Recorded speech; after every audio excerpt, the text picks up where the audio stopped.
It's the August 13th morning select board meeting. Got that part right. And we're going to start with public comment. I'm going to turn it over to Jeff. Okay. So I'd like to bring up the missing swimmer that's not Warren Falls. And I'd like to thank the Warren Fire Department, Matter Valley Ambulance Service, Vermont State Police, the Vermont State Police Underwater Recovery Team, Stowe Mountain Rescue, Colchester Technical Rescue, and the National Forest Service.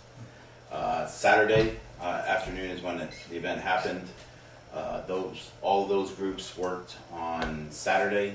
They worked on Sunday for probably 6 hours each day, and we're continuing to come to finding the victim and hope that we have good luck this week. So. And is there any idea when the water is going to recede enough to make it safe enough to do whatever they need to do? No. So we have a meeting tomorrow morning at 8 a.m. with engineers from the National Forest Service and a number of people to try to determine that. It's a waiting game. And you'll find out about it later. Yep. Okay. Jeff, has there been any discussion in your emergency management group about some education at the different swimming holes? So when we had the July flooding, I had put out something stating that, really to wait for the rivers to kind of flush out. If you can't see through it, don't go swimming in it. Yeah. Because the E. coli levels and everything else. Yeah. We've talked about with the Forest Service kind of doing the same thing. The problem is they're just all open to the public, so you can educate and tell people, right. and Right. that's their own choice. I mean, I do know that the Forest Service is talking about putting out a statement basically saying that you're swimming at your own risk. Right. They don't have that already at the falls? I don't believe so. Interesting. So currently the parking lot is locked. Okay. It's temporarily closed until we can resolve things. Yeah. There's been less people, but there's been some people, so usually if somebody goes down there, they kind of, just remind them of what's going on and the water levels and everything else, just to keep people safe. So. I know that there's some discussion in Waitsfield about creating signage to put at the different swimming holes, just reminding people that with the kind of weather events that we're having these days, that, to wait as much as 48 hours Yep. after a And big the river's rain not the event. same that it is, Right. might have been a week ago. Exactly. And that's the big thing. Depths may be different, maybe shallower, maybe deeper. There may be things caught under the Yep. water that you don't know are there. Correct. Yeah. I thought Stowe Mountain Rescue did they did like a social media post about like safety, which was really great. So So really, Stowe Mountain Rescue, Colchester Technical Rescue, both of those groups are actually volunteer services.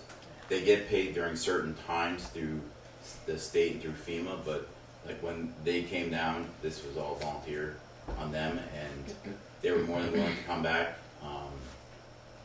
Obviously, they just want to be able to provide closure for the family. Right. And the first responders want their closure too, because we always are wondering,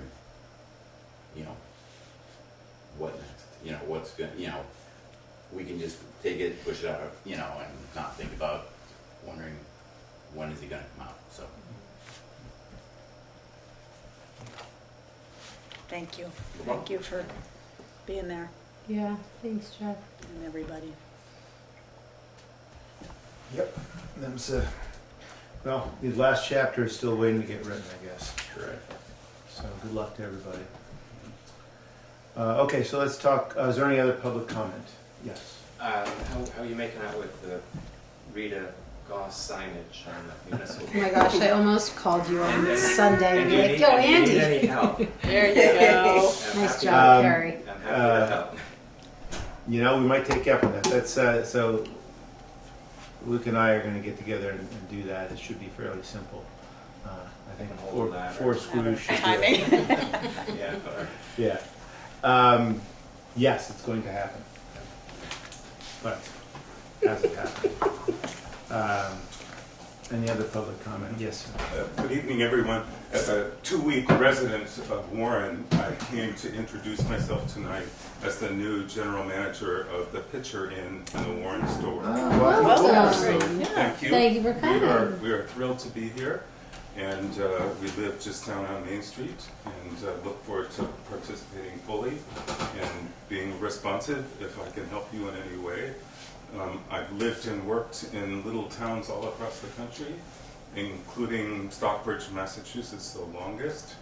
I met my wife when she lived in Stamford, Vermont, the other end of 100, and we were married in the church in Stamford, so in a way it feels like we're coming back home.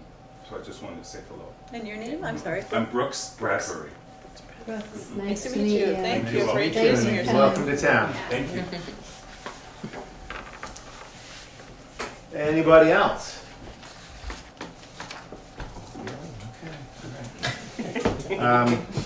Agenda changes. I know we have Green Mountain Stage Race needs to be, has some questions and we need to talk to them. And we're also gonna add in discussion of the audit that we just got returned, the yearly audit. Is there anything else we need for agenda changes? I think we're having executive session.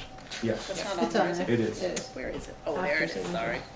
Do we have anything ongoing? Andy, can we add discussion of the Mill Road decision to that list? We can do that. I think we'll have an update on that, but I don't know that we have an legal update, and that's what we're waiting for. Right. Yeah. So I don't think you're gonna hear anything new for that tonight. Okay. Rebecca, I sent you an email this morning with, has that been shared with the select board? I don't think I received anything from you. Oh, I sent it to you yesterday morning. I'll resend it. Yeah, Please do, because I say we haven't seen it. You haven't so seen it's it, not- okay. Yeah. It's nothing that we're aware of. yet. right, exactly. Thank you. All right. Why don't we, if that's all the changes, is there any other updates or projects that we're talking about tonight? Okay, so let's get to Green Mountain Stage Race so that Gary can tell us what's going on. And I What's talked to going them on? Or today. ask us so- what's going on. So, I'm sorry, I wasn't here for the meeting where you approved us using downtown and the East Warren Brook Road.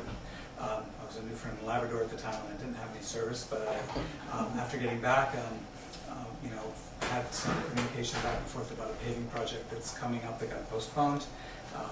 The race is Friday the 30th. It sounds like the project were to start on time, but it started on the 19th and end on the 29th. At least that's what the contractor is saying. So I wanted to ask, one, if you could ask the contractor to start in the village first, so that if they're still working, if they are going to be allowed to work that Friday the 30th, maybe we'd go up the Plunkton Road. It's not quite as desirable, but at least we have an alternative. I'm hoping they'll be done and everything will go on schedule, but the way the weather's done, I'm not really counting on that. Mhm. So I wanted to ask if both those requests, you could ask the contractor to start at the village instead of at the Waitsfield side. And then if we could go up the Plunkton Road, even better if they would agree, because it's not, I understand the road's not going to be scarified before this is done. So if they didn't work that Friday, we probably could use wherever they got to, as long as they didn't leave some giant drop off, which I'm sure they wouldn't from one day to the next. So I don't know if in the contract they're just at 10 days, any 10 days, or they would have to, you could tell them not to work that Friday. I don't know that we would tell them not to work, Okay. but I think they'll work with us. Okay. So what I'll say is that we'll definitely be talking with them probably through Andrew or Rebecca. And that we will certainly ask for these things. And then the other thing that you want is an alternate route. Just in case, better to be prepared than have 700 racers here and have no place to send them. So, Yes. So the alternate route is would go starting the same place. Same place, and we just turn right and go up to Maple Street, I think it So is. turn right on Plunkton. On Plunkton, right, and go all the way up to the highest point on that climb. So it would be a little bit of gravel, at least that's what we're thinking, just to make it a little bit longer. Yep. There's a good hill there, so that maybe might make it just as long. We'll see. So you would definitely need some sort of traffic control at Fuller Hill. Sure, yeah, I know Jeff will work in town, and we have volunteers already that do traffic Yeah. control, but we just would reallocate them to. Just, and that's the only place I can think of that really is a cross route on Plumpton, is that? Yeah, I mean, Blueberry, yeah, I don't know how much. People coming It depends in. on what kind of weather we have, what kind Right, of right. activity you have at Blueberry. We have a bunch of volunteers in different places, so Yeah. we could reallocate them up to. I'm just talking about locations. crossroads. Yeah, no, I understand. Otherwise, people are just on the left side is fine. So, any reason that, I think it makes perfect sense to ask the contractor to start in the village. Unless they say that doesn't work because. Right. And in the event that they aren't finished, allowing them to go up Plunkton instead of Brook Road, East Warren Road seems reasonable. yeah, I think it's a good precautionary idea, and I don't expect there to be an issue. I do believe they would start down in the village, because they'll usually drop all their equipment at the town shed to be right at the beginning. So, why don't we, if there's no, Do we have to Other move thoughts? the alternate route? yeah, I think we should have that so that Gary knows that he can do that. Yeah. So there, and if there is, if we're not thinking of anything, we'll have time to correct it. In other words, so if someone comes and says, oh, that's not good, because we can make an adjustment. And Gary, would you go up Plunkton and then just turn around and come back down? It would finish up at as far up as to the top of the climb, and then they wouldn't be racing down, the race would be over, and they would just ride back down. The And we- top we of the monitor climb, so basically where the, Maple Street. Past the dam. Past the dam. That would be Past the the- finish? Yeah, the finish We would, did finish. I'm sorry. That would be the finish? Yeah, up at Maple Street, just to get a little more climbing in. So- We could not finish there too, but that's what we were thinking. What's involved in the finish line? I'm Oh, just it's trying to just- think of the people living there and. Just- and So it's just, yeah, it's a time trial, so they Okay. just go one at a time. Oh, it's time and it trials, takes all that's right, day. it's not even. Every 30 seconds, somebody starts. So it's, the finish is basically just we'll have a pop-up tent and a timer will be there. And Okay, that's yeah. some Is officials. there- It's pretty quiet. There's no PA system. There's none of that. Yeah, It's just people okay. sitting there all day, getting lunch from the Warren store. So Yeah. when you know, it's going to be a very busy day. We could even ask them, I don't know if it makes sense to, but we could ask them to go all the way out Plumpton when they're done, and come back on 100. I could put that in there. if that's- Does that help, or is that not? Yeah, I don't know if that really, my concern there is that then there'll be nobody around and they're on road bikes, not gravel yeah, bikes. Yeah. dirt. Gravel down there is a little less good coming down the backside. As you Yeah. go Warren, pretty we have fast. good gravel. I know, you do have really good gravel, but that section's a little That's- less good. We do have them just, we have motorcycle officials and they'll go up and down and make sure that they ride single file on the way back. Okay. So that's what we've done coming the other way as That- well. Yeah. So, All we're right, ready so for 1,500 people looking for coffee on Friday night. So- What Friday? It's Friday of Labor Day, so the 30th. Labor Day. Yeah. I would move that we approve the optional alternate route for the Green Mountain Stage Race to go up Plunkton, finishing around Maple Street, in the event that paving doesn't allow them to go on Brook Road, East Warren Road. Second, all in favor? I, Thank you very much, and Rebecca's been very helpful at getting the information about what's going on. So that's how I knew about this. I didn't know about it before. So I came I didn't back. want you to be surprised. Yeah. Oh, thanks. I have enough surprises now. So that's good. All right, well, thank you very much, and Thank maybe they'll be done. That's my hope. Yeah. All right, thank you. Thanks, Gary. Thank you, good luck, I hope the race goes Oh, well. thanks. I think everybody's excited to come to Warren, so that's great. So let's do the audit questions when we do signatures and things like that, or at the end here, and get right to Trout Hollow water meter reimbursement. What are we talking about there? So this was the water meter that was removed, because it was, causing issues with the taste and smell of their water. And we had talked about them doing some before pictures and some after pictures. Yeah, this is a water meter that the town installed years and years and years ago. And Luke offered to pay for the reimbursement of getting that removed. It's causing issues So with is the their, owner here? total. I don't believe so. No? Okay. Just wondering if there was some reason why it caused this. I saw the picture, but I don't know that it told me anything. I think the email said something about it. Was it Have we not had that before? so we haven't had that before, and if we have 80 of them out there, Yeah. it That's seems good to me this know. wouldn't be the first, or wouldn't be the Or last. yeah. Unless there's something unique And about if that it situation. becomes, I think it was about 300 and something dollars. And if it becomes, and I will also say that it was not a normal looking system. There were 2 pressure tanks. Mhm. I'm not sure what that was Yeah, I actually didn't all understand about. it. So I felt like there was more to it than I suspected there would be.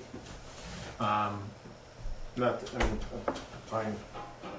I'm fine going with the reimbursement, but if it's going to be. Can I ask a question? Sure. I live on Todd Hollow, Yeah. Mallineball, with a second house in, so I'm curious, because we had, we're on the sewer system. and Yep. We have a clear water system as well, because of sulfur. So were you aware of this, what we're talking about? No, that's One of your the neighbors, reasons and we I don't came. know which one, had terrible water taste in the water all of a sudden.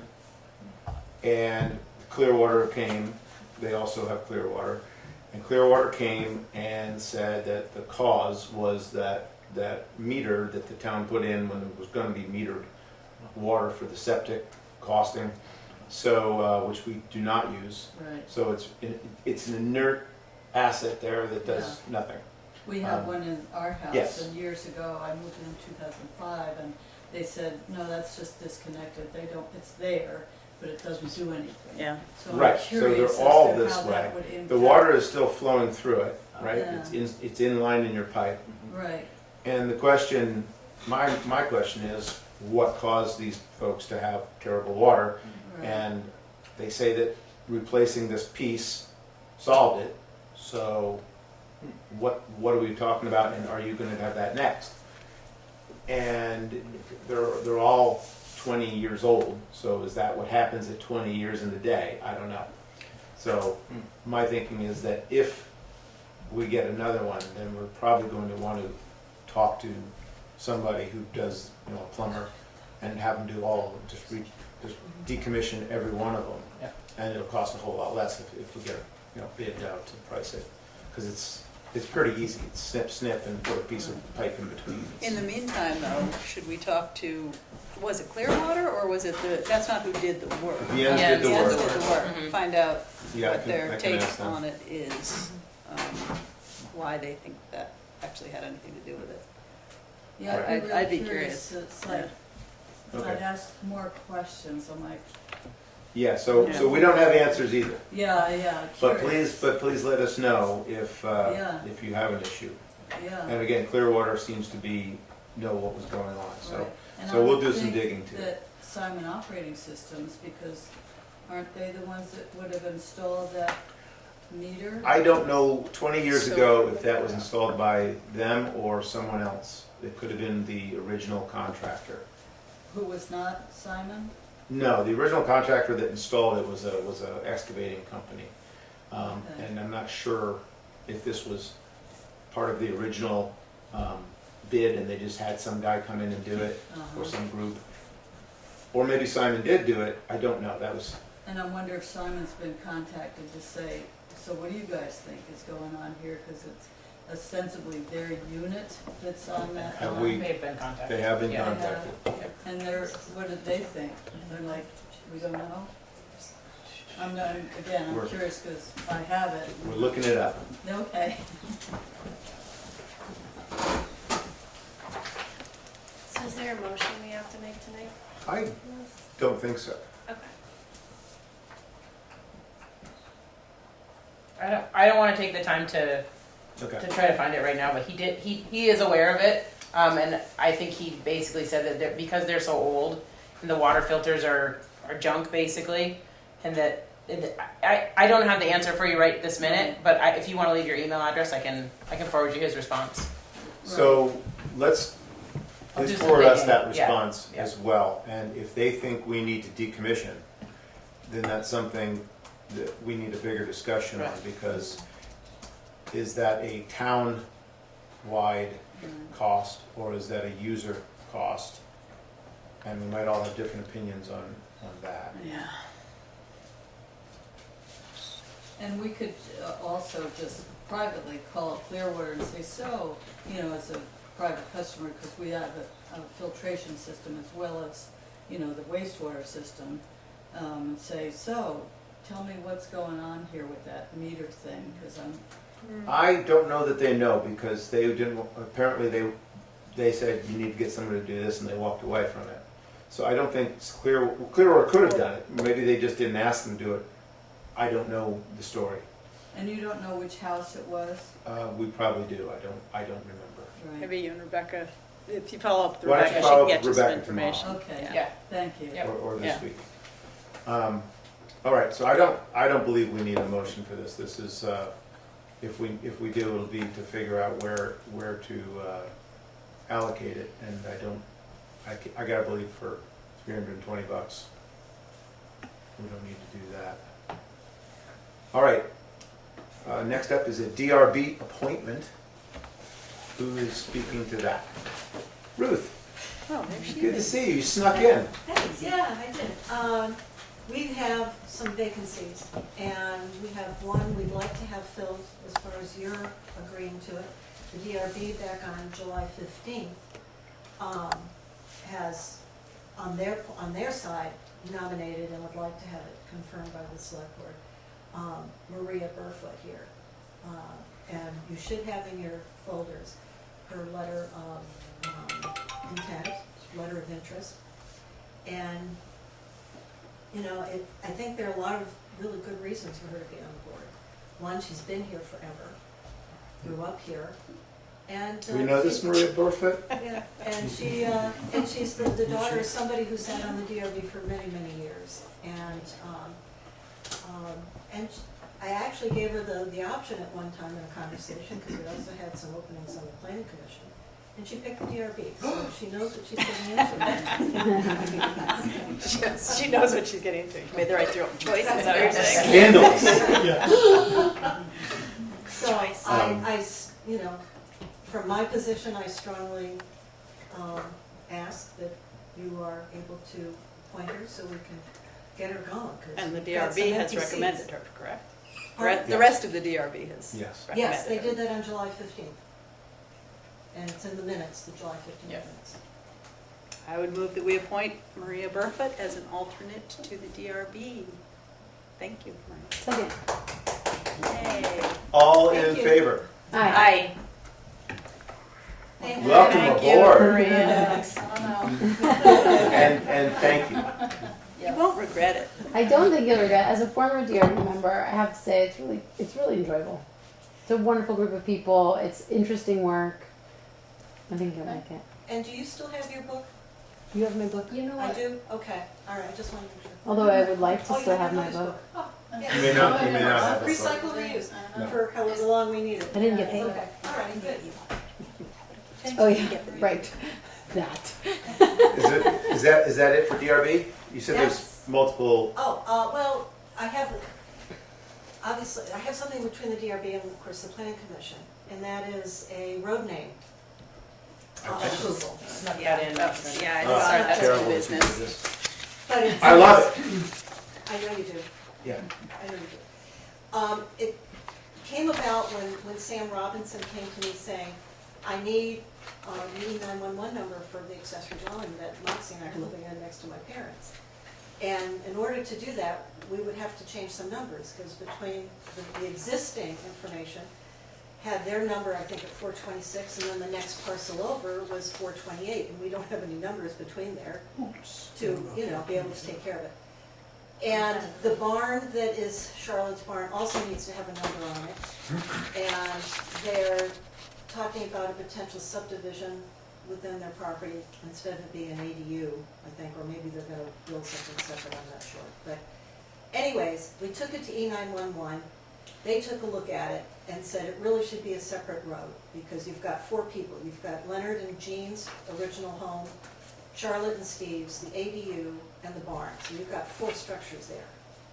So, talked to them, and as of today, we came up with, and was approved, I got really good response from the E911 guy, that Leonard Lane is going to be that additional road off of Robinson Road.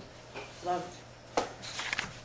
So I would like to And that- just have your that is approval, the so I sign? can then, Yes, that is the spelling.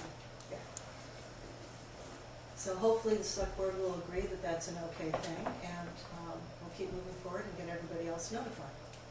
Get the Sounds good to sign, me. Do we need to get the move it? sign ordered, blah, blah, blah. I move to approve the choosing of Leonard Lane as the new E911 address For the, for the Yeah. Robinson's off of Robinson Road. property area. That's good. It has no former names. Yeah, well, Second. it was all Yeah. considered Robinson Road, so it's just The a, offshoot. All in favor of Leonard Lane? Aye. thank The ayes have it. You guys have it. Excellent.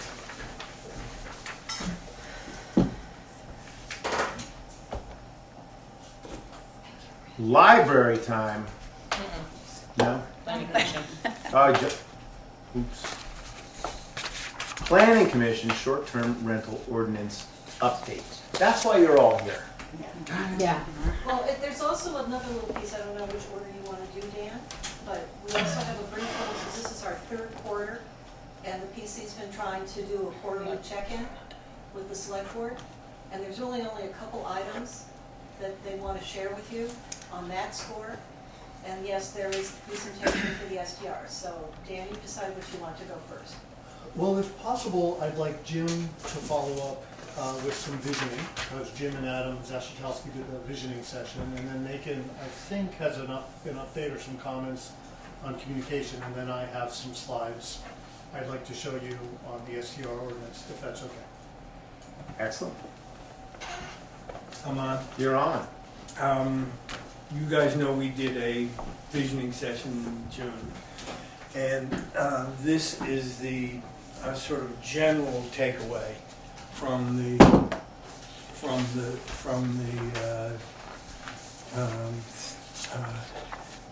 gathering. And Adam is doing a map to accompany this that has some of these issues called out on it. Here's one for Luke. Great. It's not meant to be anything but sort of a guideline for the select board to have in the back of their mind when they're making decisions about stuff. It's where the people of the town felt we needed attention. So you guys can do with it what you may. There's some general comments in there. There's some, we did 4 different sessions. We did the connection to the valley, we did the town as a whole, we did the village, and we did Main Street. And those are the comments for it. I don't expect you to have any comments on it now because I just handed it to you, but we thought we'd get you that outline. And those are just, lots of things came up, but those are the general themes that came up. And Jim, how would you, in your hope, how would you like the select board to use or consider those items?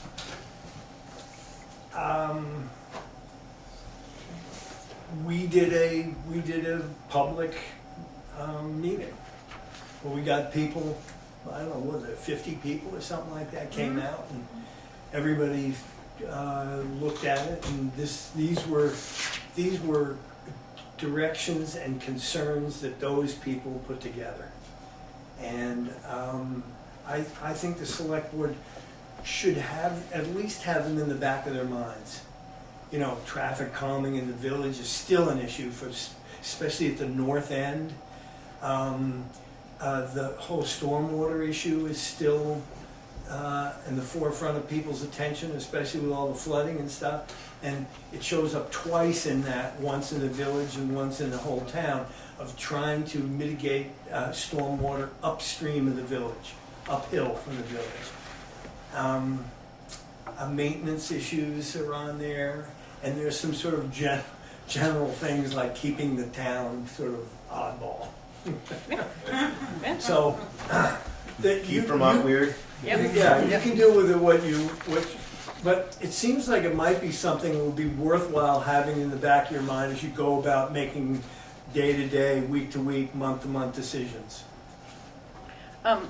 Can you just clarify, there's one under village, consider expansion of fire station meeting area above north garage. It came up, the fire station said they didn't have enough room in their current meeting area. This garage? Yeah, Okay, this- okay. And the current garage is built to handle another story, or actually 2 stories on top of it. So you could expand the area for the fire company above the north end of the garage. Oh, north end, gotcha. I don't That's good. expect you to. Yeah. Yeah. Yeah, so, Thank there you you. go.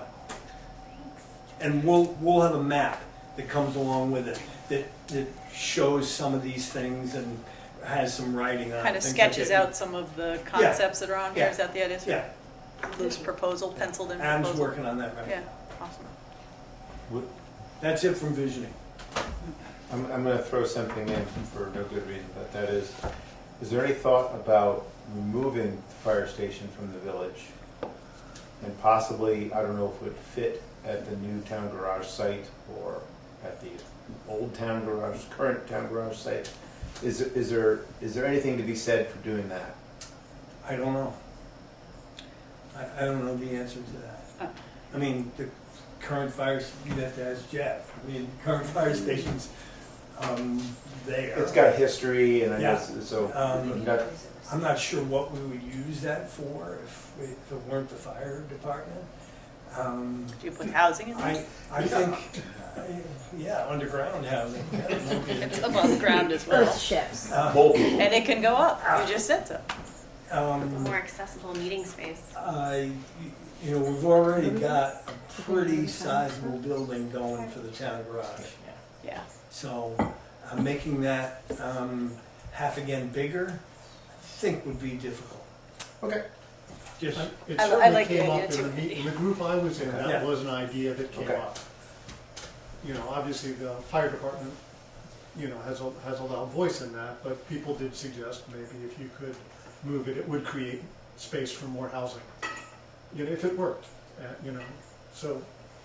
And I mean, I would say the other thought that I have about it is just similar to the big trucks at the bottom of School Road, you know, big trucks moving quickly through the center of town, maybe not the best thing either if we could change that. So I would say moving them over there isn't maybe any better because access on Brook Road. Yeah, But, I was but just really I Yeah. have throwing out similar there. thoughts about that. not advocating for it, just wondering. if You're you not had- the first person who suggested it in our, you Yeah. know, in our visiting session, that definitely came up as a sort of a long-term goal or concept.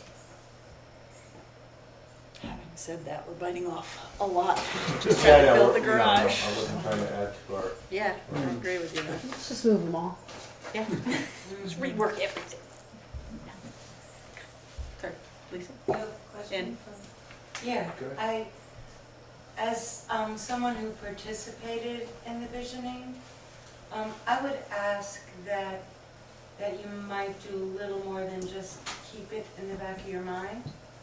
I would ask that you would, take a look at the items and bring them maybe one at a time, whatever, to a public select board meeting and, solicit some input or give feedback on your thoughts about it, something of that nature. Yeah, I might suggest that we all maybe look through this list and in the next couple meetings kind of come up with each of us our top, priorities for resources, Yeah, just energy, so- and then put it on the ongoing discussion list. So, decide what those couple of items are and put them on our list, especially as, we approach next season's budgeting and all that, if we are gonna do anything. So that it's more active. People invest and a doesn't lot just of get time, yeah, so, filed. yeah, Yeah, yeah, it'd be Yeah. nice to get some feedback. yeah, I think that's a nice way to do it, and also maybe there's a way to sort of incorporate this as an appendix in the town plan, just in so far as like, here's what the public said in 2024, and Yeah. what our concerns are I keeping don't it. know about putting it in the town plan, I don't know, can you, like, if it's, I'm not sure, I'm just wondering like where, as an appendix. Can you? Whenever we did our polling, our surveys, right, those went in Yeah, at the backside. that's true. Yeah. And you may recall that the first charrette we had back in 2006 and what came with that when John Donaldson was head of the planning commission, we incorporated that into our next town plan. Right. So, yes, you could put something, probably an appendix would be the ideal place, the same as we would if we did any surveys, we used to put those in there. So the next update of the town plan, it will also fall to the planning commission to discuss that. Yeah, whether I it would goes in think. as an appendix or it's just a document that's front of, right in front of us as Right. we're going over the town plan is, Right. you know.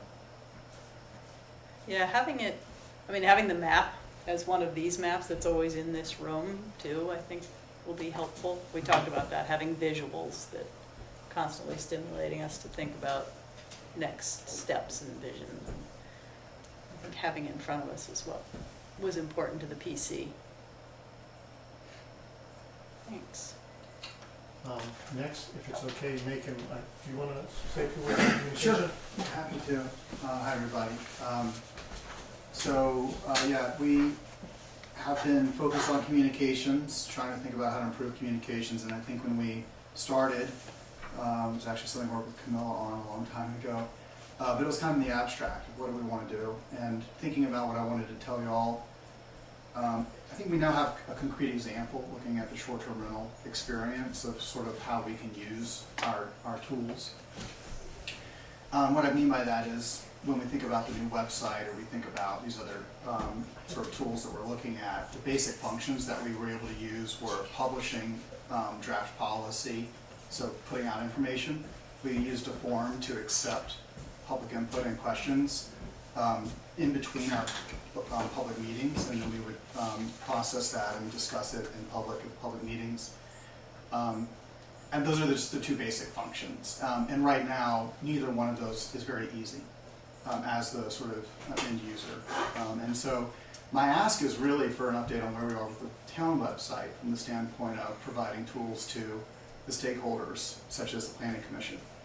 Because I can continue to sort of improvise, but it's a lot of work, and I'm not doing a good job at it, because I also want to promote this information to Front Porch Forum or to text message groups or to email newsletters. And I think one of the last decisions we kind of, I think, agreed on was this idea that in communications, the promotion stuff we can really rely initially on select board members, planning commission members, people to push out stuff.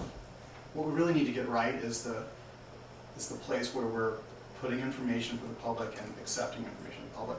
Last asterisk on this is incoming functionality from Granicus and other sort of initiatives that offer a web page to sort of implement their service that should be integrated with the website. So I'm ready to help, but just wanted to make sure that you all knew that we were starting to use these tools, so it's real and it's working. So it's not about telling you it's broken, it's just hard, and we could use a new website. Thanks. We agree. What did we decide in terms of putting out an RFP or web? I don't know if development? we've gotten to that Yeah. point yet. We need to have a firmer idea of what we're asking for, I think. Well, in terms of the select board putting it on our agenda to write an RFP. I think it was tied a little bit up with the ARPA funds because we had a request from the town for That's right. ARPA funds designated for the website design. Yeah. And so we have to address those asks with ARPA. Yeah. Right. So, but I think that maybe we were sort of getting through a couple of big meetings and we were going to address the town asks for ARPA. So maybe we should put that on our next agenda that has space. Yeah. It's gonna be on this one, but I pushed it Yeah. to the 27th. Okay. Right. So when we do that, I think we can identify what we want to spend on those projects, and then at the following meeting, or maybe we can break off a little group to draft an RFP. Yeah, because I think it And would be important to have Macon on that committee. Yep. Yeah, Yep. that would be great. And then I think Luke had wanted to weigh in on what we were looking for. He said something about that feels like it might be too much, and let's talk about what we want. So, And I at the think last we meeting. also agreed that as some process we were doing, we were going to do some sort of listserv of town Right. emails. And then we discovered that some of these website platforms host a listserv that's integrated into the software for the website hosting. So it might be jumping the gun to try and create a listserv Right. before we rework the Right. website. If I could just make a follow-on comment. The budget part, would love to learn more about too. I think it can be a little distracting to fall into the supply side of this. There's a lot of tools that do a lot of things. What we need is to really figure out our demand, or our requirements. So, for example, we use Google Workspace for a lot of information management for the town. And we pay for that, and I don't think anyone wants to change that. It works for what it does. But it actually is where a lot of our minutes live. It's where a lot of those documents live. So what is that integration? And I think that it's not just about the design of the website. I don't think that's necessarily what you meant, but I think in this process we can lose sort of track of how this could actually simplify a lot of things, right? Media management, how do I browse for all the past meetings, that sort of stuff. So it's a little bit more than just outsourcing. It's the scope piece, that sort of requirements piece. It's chicken and the egg with the budget, I get that, but I would say that's the first place to start, because I've got a lot of people have different ideas of what this project means. I think Macon just made his bid. I was just gonna say, would you like to form a committee to work on that? Because Would you be willing to jump in and help us Absolutely. figure out what our demand Absolutely. is? I just wanted, from your answer, I wanted to make sure I understood if there were any dependencies before we start drafting the Right. requirements. That seems like the next step, is to We have a request from Rebecca to start working toward the rebuild of the website, and for an ARPA request at a certain dollar amount, and we have no idea if that dollar amount is accurate. Enough, too much? Is it enough? Is it too much? We don't know. So that's almost like funds to figure out the project? Almost like or I is don't it know. more like funds? No, No, I think it's funds to do the Okay, project. okay. So that's like the RFP would go into that? Exactly. Yes. Okay, understood. And does So- that have a timeline on it? It needs to be allocated by the end of this year. Those funds need to be allocated by the end of this year. So we could start working more diligently on what is the ask. yeah. Okay. Well, I'm happy to come by later this week or something. Yeah. How would the Probably like committee, to be part of that. how should I plug in? Why Yeah. don't? I'd like to nominate Luke because he's Yeah. not here, Yeah, me too. but also because he's good at Yeah, this stuff yeah. and he knows his way around it, and I think he would has like to be opinions on involved. that, yeah. So I don't know, I can't speak to his schedule. So Luke should be on that. You need to be on that. It sounds like if I That's drafted fine. something. I don't think we No, need I think- that many more people. No, and I think maybe an hour-long meeting where you guys sort of each talk through what should this website be able to do, Yeah, so that we can then put it And all then together. yeah. If anyone else, if Dana has input or whoever, you can ask them if there's something that they need. Brent might say, I gotta have this or that. He's gonna have things that need to be for his use. Yeah. Yeah, I think each department in the town probably needs. Exactly. You need input. You don't necessarily need to sit in and write the thing. You just need to be heard when you Yeah, because the have something to library should say. be. Yeah. But it'd also be good Yes. to get some folks in town, like just residents' Yeah. opinions too, on how they use the website and how they would like to use the Sure. website. So I think we're Jump mixing a on. few things. I think we need a couple core people to sit down and go, okay, how do we kick this off? What do we need to do? And then they can go to all the departments. We they have can a make volunteer. Yeah. As the existing, now chair, former co-chair of the subcommittee on communications. Sole Will, member. Peace out.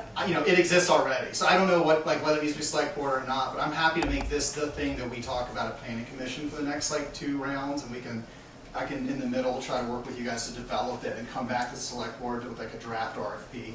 And I love that. to me, this is just a soapbox a second, what I want the planning commission to be for y'all, which is we're not sure what we want, we don't even know what's out there, can you show us something that we hate or that we like? Yeah. Do it at a cadence where it actually Yeah. is producing things. So Yeah. I'm happy to come back to y'all in the next meet or two, and we'll figure that out.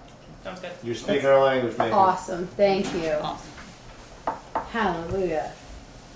All right. Okay, if there's time, I sent some slides over about sort of the overview of the draft short-term rental ordinance, which you've just received a copy of, and we'd like you to take a look at. And big picture, we'd like to meet with you in September, if that works, and kind of get the stakeholders to weigh in. But in the meantime, I thought I'd just run through these slides to let you know where, what's been going on. Absolutely. So Rebecca, can you go to the next slide? So Granicus sent us over this information from February 2020, from February of this year. 678 listings for short-term rental units in Warren, representing 587 unique rental units, median nightly rate, $278. 95% were entire home rentals. That means the owner's absent. They just, the entire home or the entire condo is being rented out. 5% were partial. That means the owner was home. 52% of the rentals are for single-family homes. 44% were multifamily. I believe that's probably condominiums. And then the residual is unknown.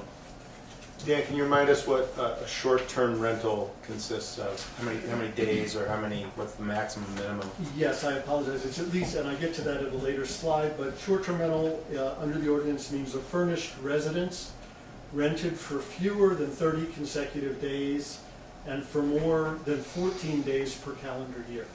So fewer than 30, because if you're renting it for more than 30, you're in a long-term lease. More than 14, if you're doing a short-term rental for 13 days a year, you don't have to register with the town. It's at the 14 days we would, if the ordinance is promulgated. And that matches the state. I think the state might use 15 days. No, it's the state. It's the state standard. Okay. And it excludes hotels, motels, inns, and B&Bs. Any questions on that slide? No. Okay, so next slide, please, Rebecca. Just some helpful dates. So July 2021, Governor Scott, who I normally love, vetoed a bill that would have created a statewide registry for an inspection program for short-term rentals, which essentially, and a lot of towns were hoping there might be a statewide system, but it just didn't happen. So that means towns need to take the lead. Following that, the Mad River Planning District was very interested in sort of a tri-town initiative. But the reality is Warren has way more short-term rental units than our neighboring towns, and Waitsfield has a lot on its plate with its wastewater system.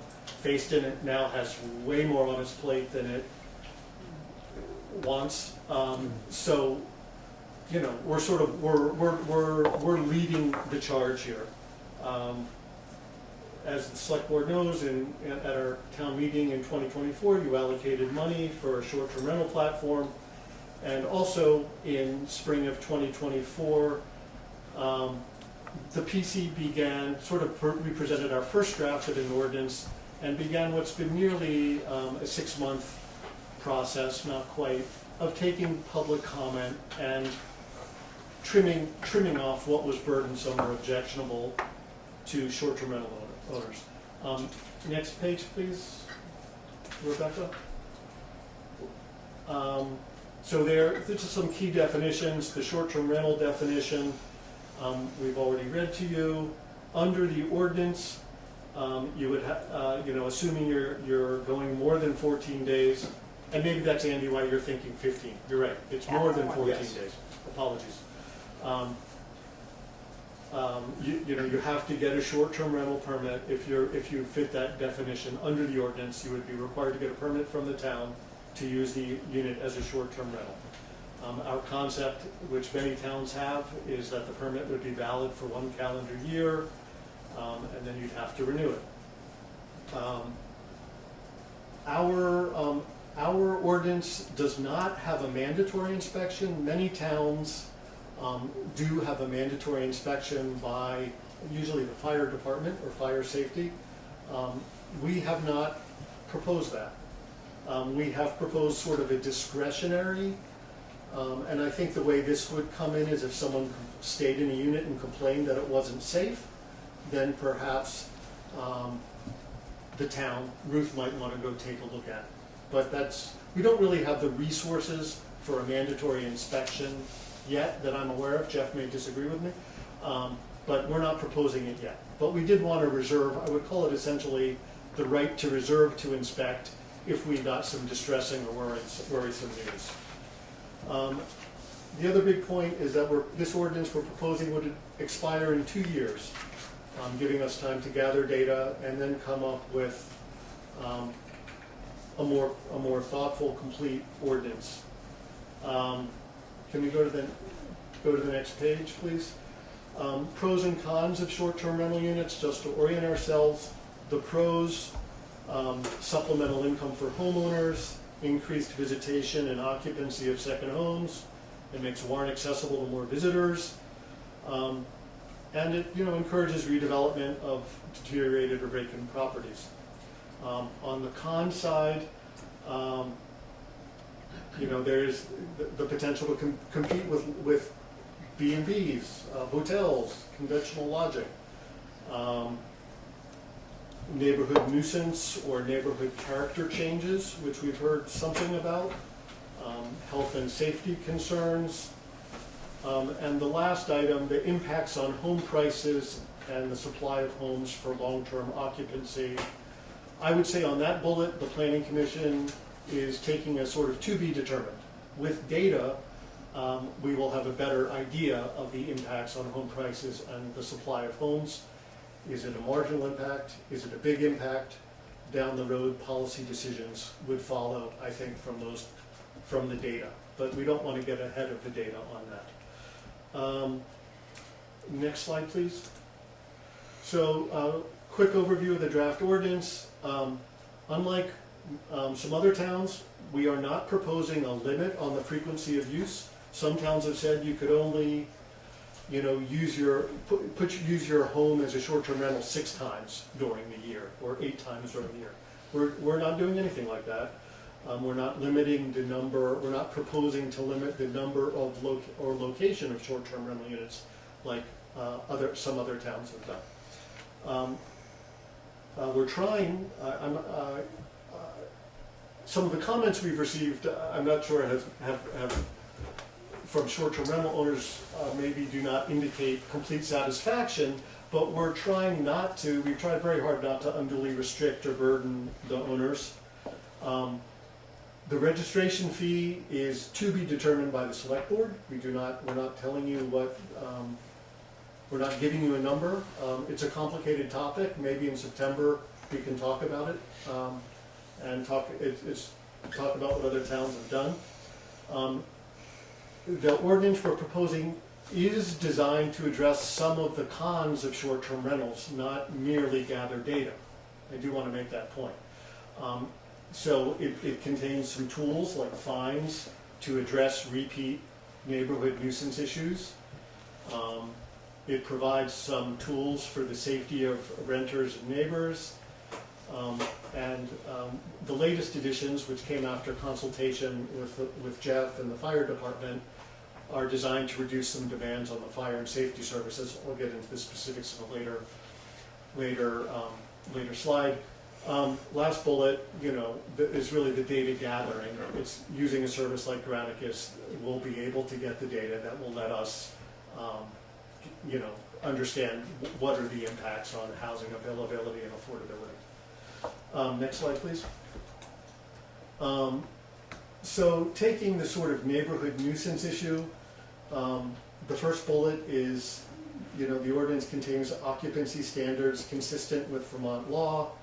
An example is the max occupancy of a 3-bedroom short-term rental is 2 persons per bedroom plus 2 persons, so 8 persons total.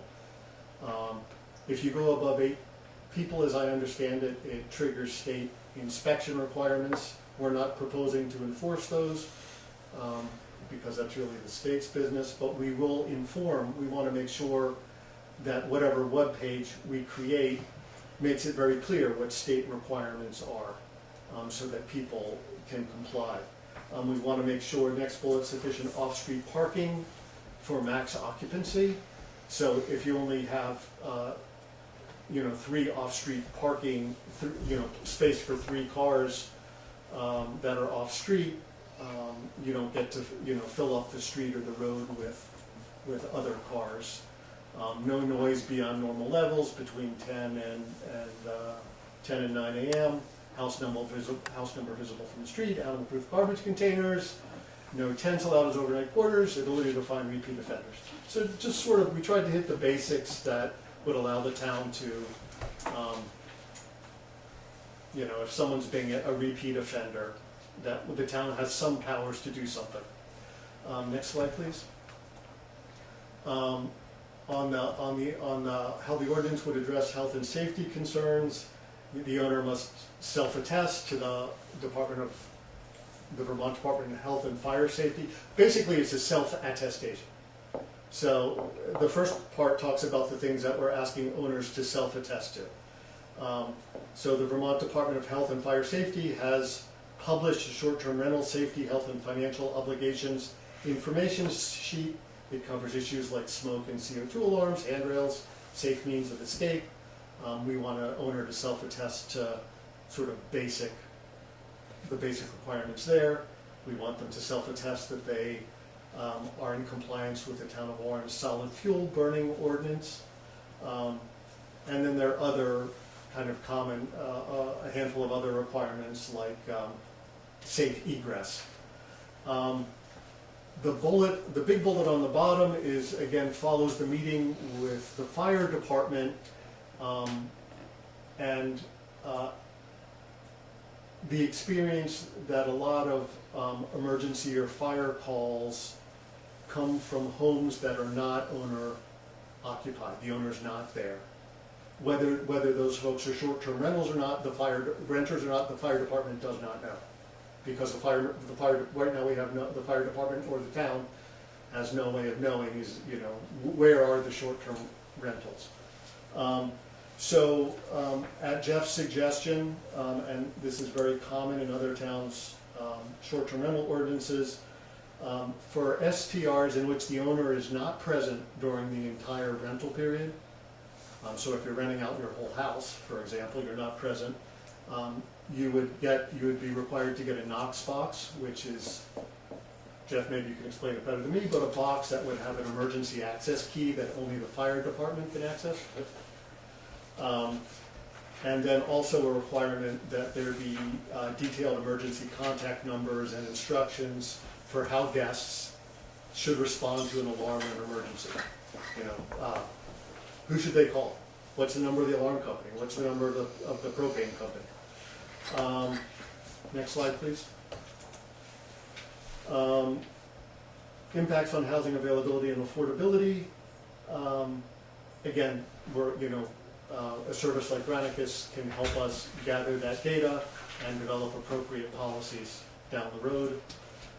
Last slide, please, is next steps.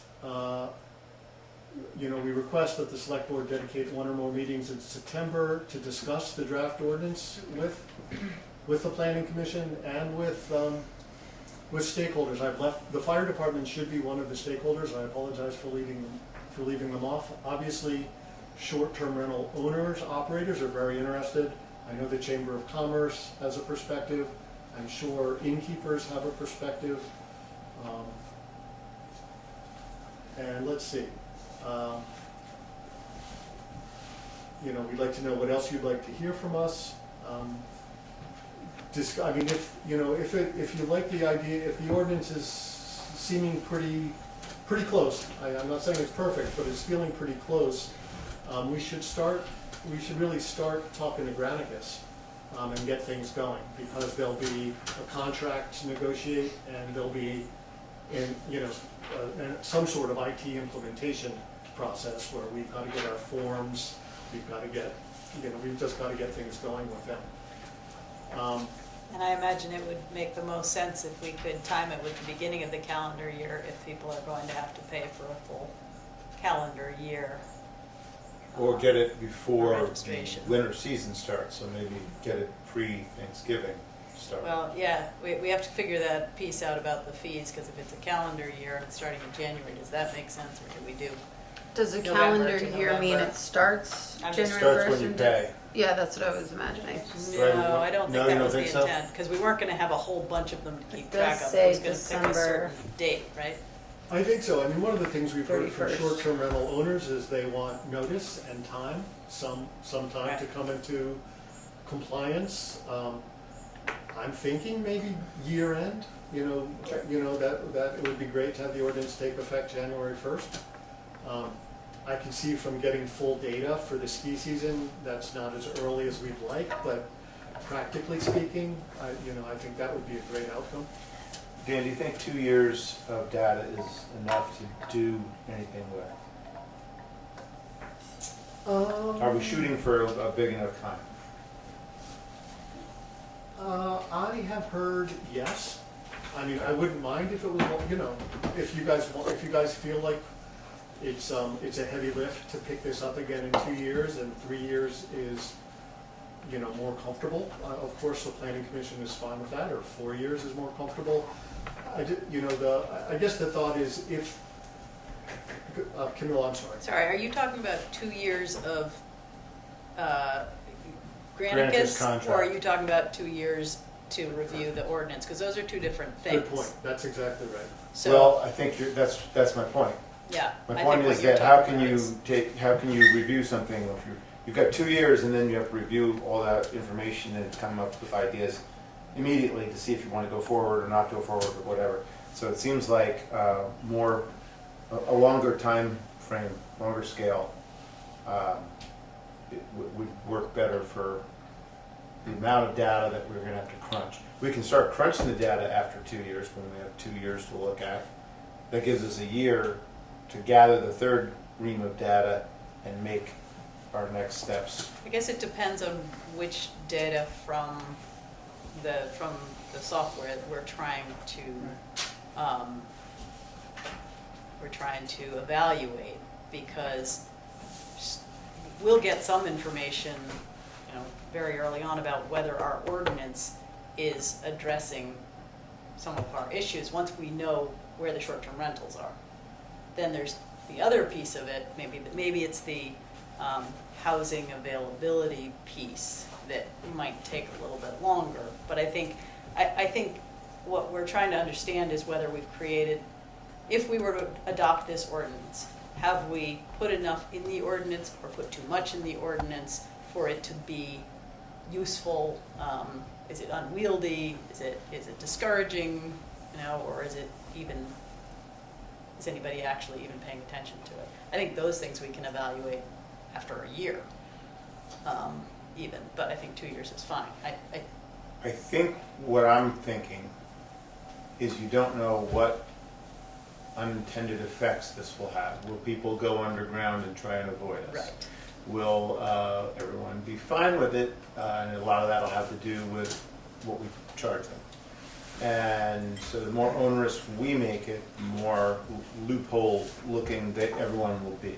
Because just think how you will be when someone is messing with your income. Yeah. You're like, okay, I can do it for that, but I'm not doing, now I'm going to look for ways, workarounds. But I think that the data is what we want. And it seems like more than 2 years is necessary to make some of these Andy, did you see me think something? make Yeah. I mean, I have a comment I want to make on this. Dan, I certainly want you to go first. No, go right ahead. Yeah, I mean, I think it's important not to lose track of the purpose of this and the consequences of Airbnbs and then what they're potentially having on our community, and the time cost of delaying things for 3 years. So, wait. No. What are we delaying? Well, it sounds like the data gathering would need 3 years before you would make any addition. Not at So all. help me understand that then, because I'm confused. I said, you can't just get the data and make instant decisions at the end of a contract of 2 years. You're going to need that third year to go through before it's over. Right. Okay. While you're still gathering that third year of data to crunch the numbers and see what it all means. We And don't know what it means because we potentially haven't started modify. yet. And potentially and modify. potentially modify. We might ask for different Yeah, can data after the first year when we're not getting the information we thought we were gonna get. I was confused, sorry. I think the planning commission, if you'd like it to be 3 years or 4 years, we're completely amenable to that. I'm Can only I one ask a person, so I don't question know. about that? Why does the ordinance need a sunset date? It doesn't, but I thought it would encourage us to consider the data.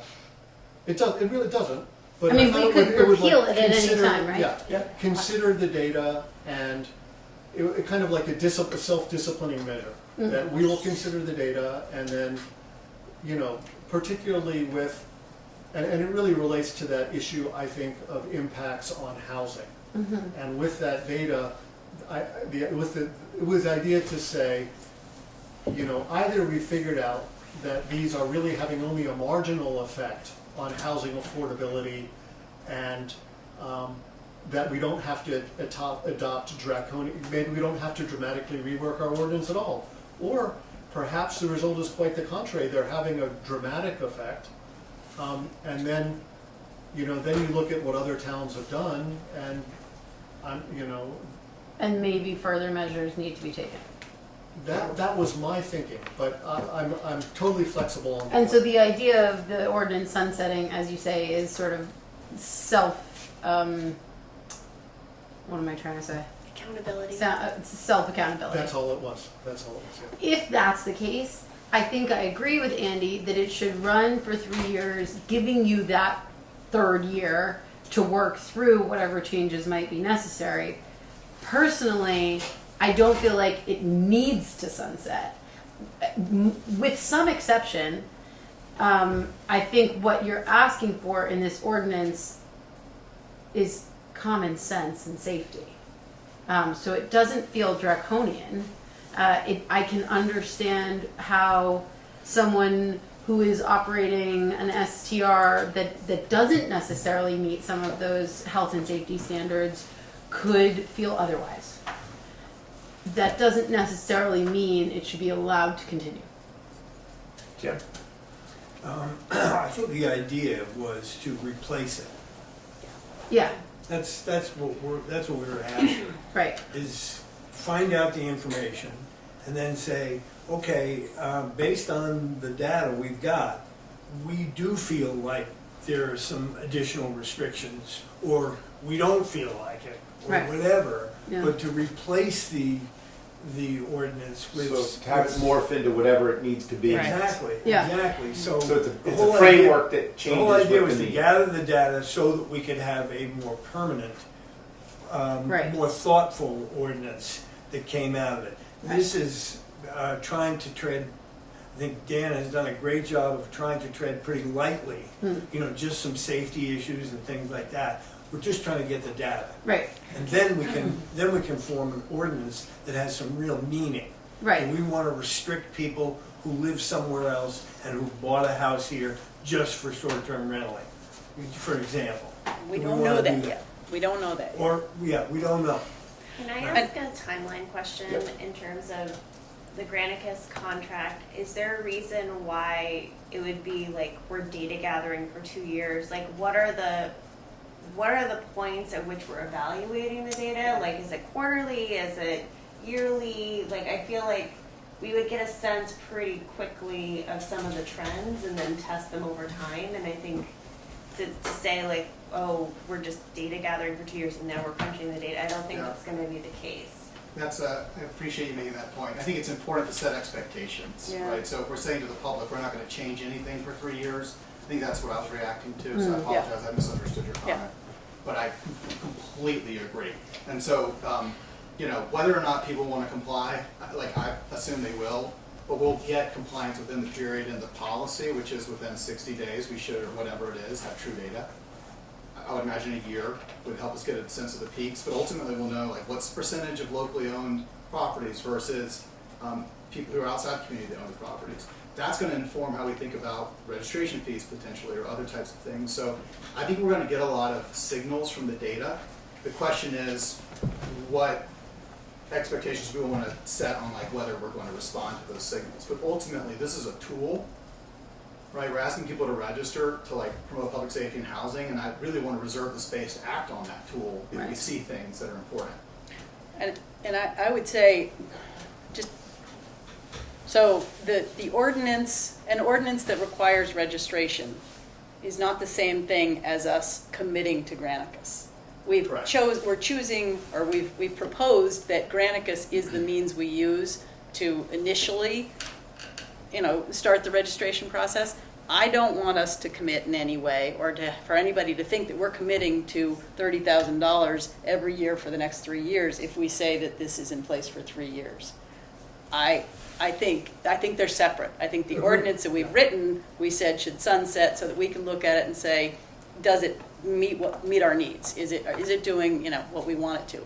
I think the means of registration and data gathering is a kind of a separate but alongside conversation. And I will certainly, after a year of Granicus, be bringing up a conversation in this group and with the planning commission. Do we want to continue doing this? Is this that's a big expense for the town, and we need to evaluate whether we feel like it's serving its purpose and we want to commit to that again. So I just want to sort of separate them, that the ordinance with its sunset to me does not commit us to Granicus or a contract with a software group to do that registration. It's a big expense, but hopefully that expense gets paid back by the registration. Yes, enough. I wanted to clarify that, as well as I was under the impression that the 27,000 or 30,000 is the implementation year, and that thereafter, am I wrong? Does it go down? It just depends I on the thought there was suite a of- significant amount of onboarding. It depends on the suite of services. Right. Yeah. Right. Okay. The more Right. services we want, like a complaint gathering and there, Yep. it's Yep. how automated it is, the Right. more, the more we pay. But it is But it intended de- to be self-funded. Well, it is through the- intended, I mean, in theory, and that's certainly what they say, is make sure you're charging fees that pay for the cost of it. I don't think we really know yet how much participation we'll get. We're only gonna get the money from the participation. So working backwards to what you charge everybody so that you cover it, we'll know a lot more after that first year, whether it is paying for itself. So, Okay, I mean, Granicus says, because we have a fine, if you don't register, like what happens if you don't register and we identify that your property is listed on, for example, Airbnb, then Granicus will send them a letter, Granicus or whomever basically sends a letter that says, hey, here's a screenshot of your listing on Airbnb. You're not registered. Right. You've got to register. And then at some point, if they continue not to register, then, and we get a list of who's listing and not registered, then, we have the power to find those people. And once that process goes in, That's you a don't get process, too. 100%. You don't get 100% compliance, but according to Granicus, you get 85 to 90% compliance over time. But I agree with you, it's over time. And the other point I wanted to put in a slide, and I'm hoping I can do it for September, that talks about fees. But fees is a more complicated in a few ways. One, I'm finding it very hard. A lot of towns are doing what we do. It's said that the Selectboard, or we're proposing, the Selectboard sets the fees. But it's kind of opaque what the towns are charging. Or in some cases, a town like Stowe says we're charging $150, but they also have a local options tax and are gathering a lot of money through their local options tax. Or a town like Burlington says we're charging $150, but by the way, you need a mandatory inspection, and that costs $1,500. So comparing, it's a little bit complicated, and we'll try to get data as much as possible, but it's a little opaque, frankly, what towns are charging. I think it's also important to consider the intentions behind the ordinances that other towns have. If it's to discourage short-term rentals and to have higher fees, then that makes sense for them. And if we find that this isn't having a huge impact on affordability in our valley, or if we learn otherwise, then we can make decisions based on that and adjust. But I think it's important to keep in mind what the purposes are. you've been mentioning affordability, and I think the hardest thing for me to understand is, and I just want to say I support the ordinance, is I think it's hard to figure out if the short-term rental itself is impacting affordability. Now, I'll tell you what I mean. Like, all I have is, you know, what I observe in my little neighborhood, right? Could it be true that my neighbors who all do short-term rentals, I'm not sure if they comply with those exact definitions, but they, you know, people come and go, would they have bought that house anyway? Is it enough of an attraction for people to buy a second home in Warren that they would do it anyway? And, well, since they have it, and maybe they're not gonna be here this summer, they can rent it, well, that's a bonus. So I don't know how we suss that out. Well, And Well, that's why we gather the data. They'll do that, they'll ask that That's one of the question. kind of Oh, things they that we're will. trying to find out. Yeah, they'll dig into, you know, who's doing it, how much, how long, why they're doing it, so whether if you they're. asked my neighbor and he said, Yeah. would you have bought this house anyway? If, you know, you might get a correct answer, you might, I think it's the data Well, that's it gonna won't answer hurt the them question. to Yeah. answer honestly, there's no, We'll ask you know, them. yeah. I mean, okay. it's not gonna change Yeah. it, I don't think. and Lisa, I think the answer to your question is probably both. I know that Yeah. I get phone calls as a builder from people who say the only way we can afford to do this is if we use it as a short-term rental, because it's the Okay. highest return on the investment. But I know that we also have clients who just build a second home and they're using it just themselves and it's empty, you know? So I think the answer is both. And it'll be good to get a read on how much of each. And ultimately, the next level of that question is whether it's a second home or a short-term rental, are they having virtually the same impact? Or you know, what are some of the concerns that we have just around people not being residents? Right. And it doesn't matter whether they're short-term rental or second homes that are only used part of the time. Right. And that's another part of the conversation that I don't know Right. that we're gonna get a lot of answers from on this. But I have a process question. I was sort of under the impression that we were going through this ordinance draft tonight and discussing modifications, edits, or whatnot. Are we not doing that now and we're planning that for September? Are we not doing that? Or what are we doing? Dan mentioned coming back in September. Yeah. Yeah. So, I mean, are you guys like, is it fully formed? You guys are done with it and have handed it off? So I've not- I would say so. I mean, we're happy to engage. I mean, we're confident with it. I mean, comfortable with it. If you have questions, we'd love to, you know, try to answer them. But ultimately, we've handed it off to you to. So this do is it. an opening They're salvo. done editing it, yeah. This is an opening salvo. We have to figure out, okay, do we like this, that, the other? We're already talking about how long should it run? Mm-hmm. How much should we charge? Yeah. You know, we have to look at that, and that's another piece of that Dan's gonna go through with us. Why don't you tell us, Dan, about some of the pushback you may have had in the process? Was it pretty extreme or just minor, or? I think it ran the gamut from, we got support from, I would say, some support from folks like Lisa. We've got some folks who were, you know, don't regulate me at all. I think we're just opposed to the idea of regulation, you know, at all. And I think there was a good group of folks who were working with us who said, you know, we agree with most of what you got, but we don't like this piece or that piece. And Who we are tried- STR owners, who were, Yeah, yeah, yes, yeah. excuse me, Yeah. thank you for clarifying. Yeah, I think, I felt Or like people the, who did whole bunches, who Yeah. managed whole Yeah, groups right, of right, property, STRs. yeah. And they have a lot of input into it, and it's way less regulatory than it began. Okay. and then I may have shot myself in the foot by, you know, in one of our meetings by saying, I think we should charge the average nightly rate. And that got some people pretty, you know, hot under the collar, you know.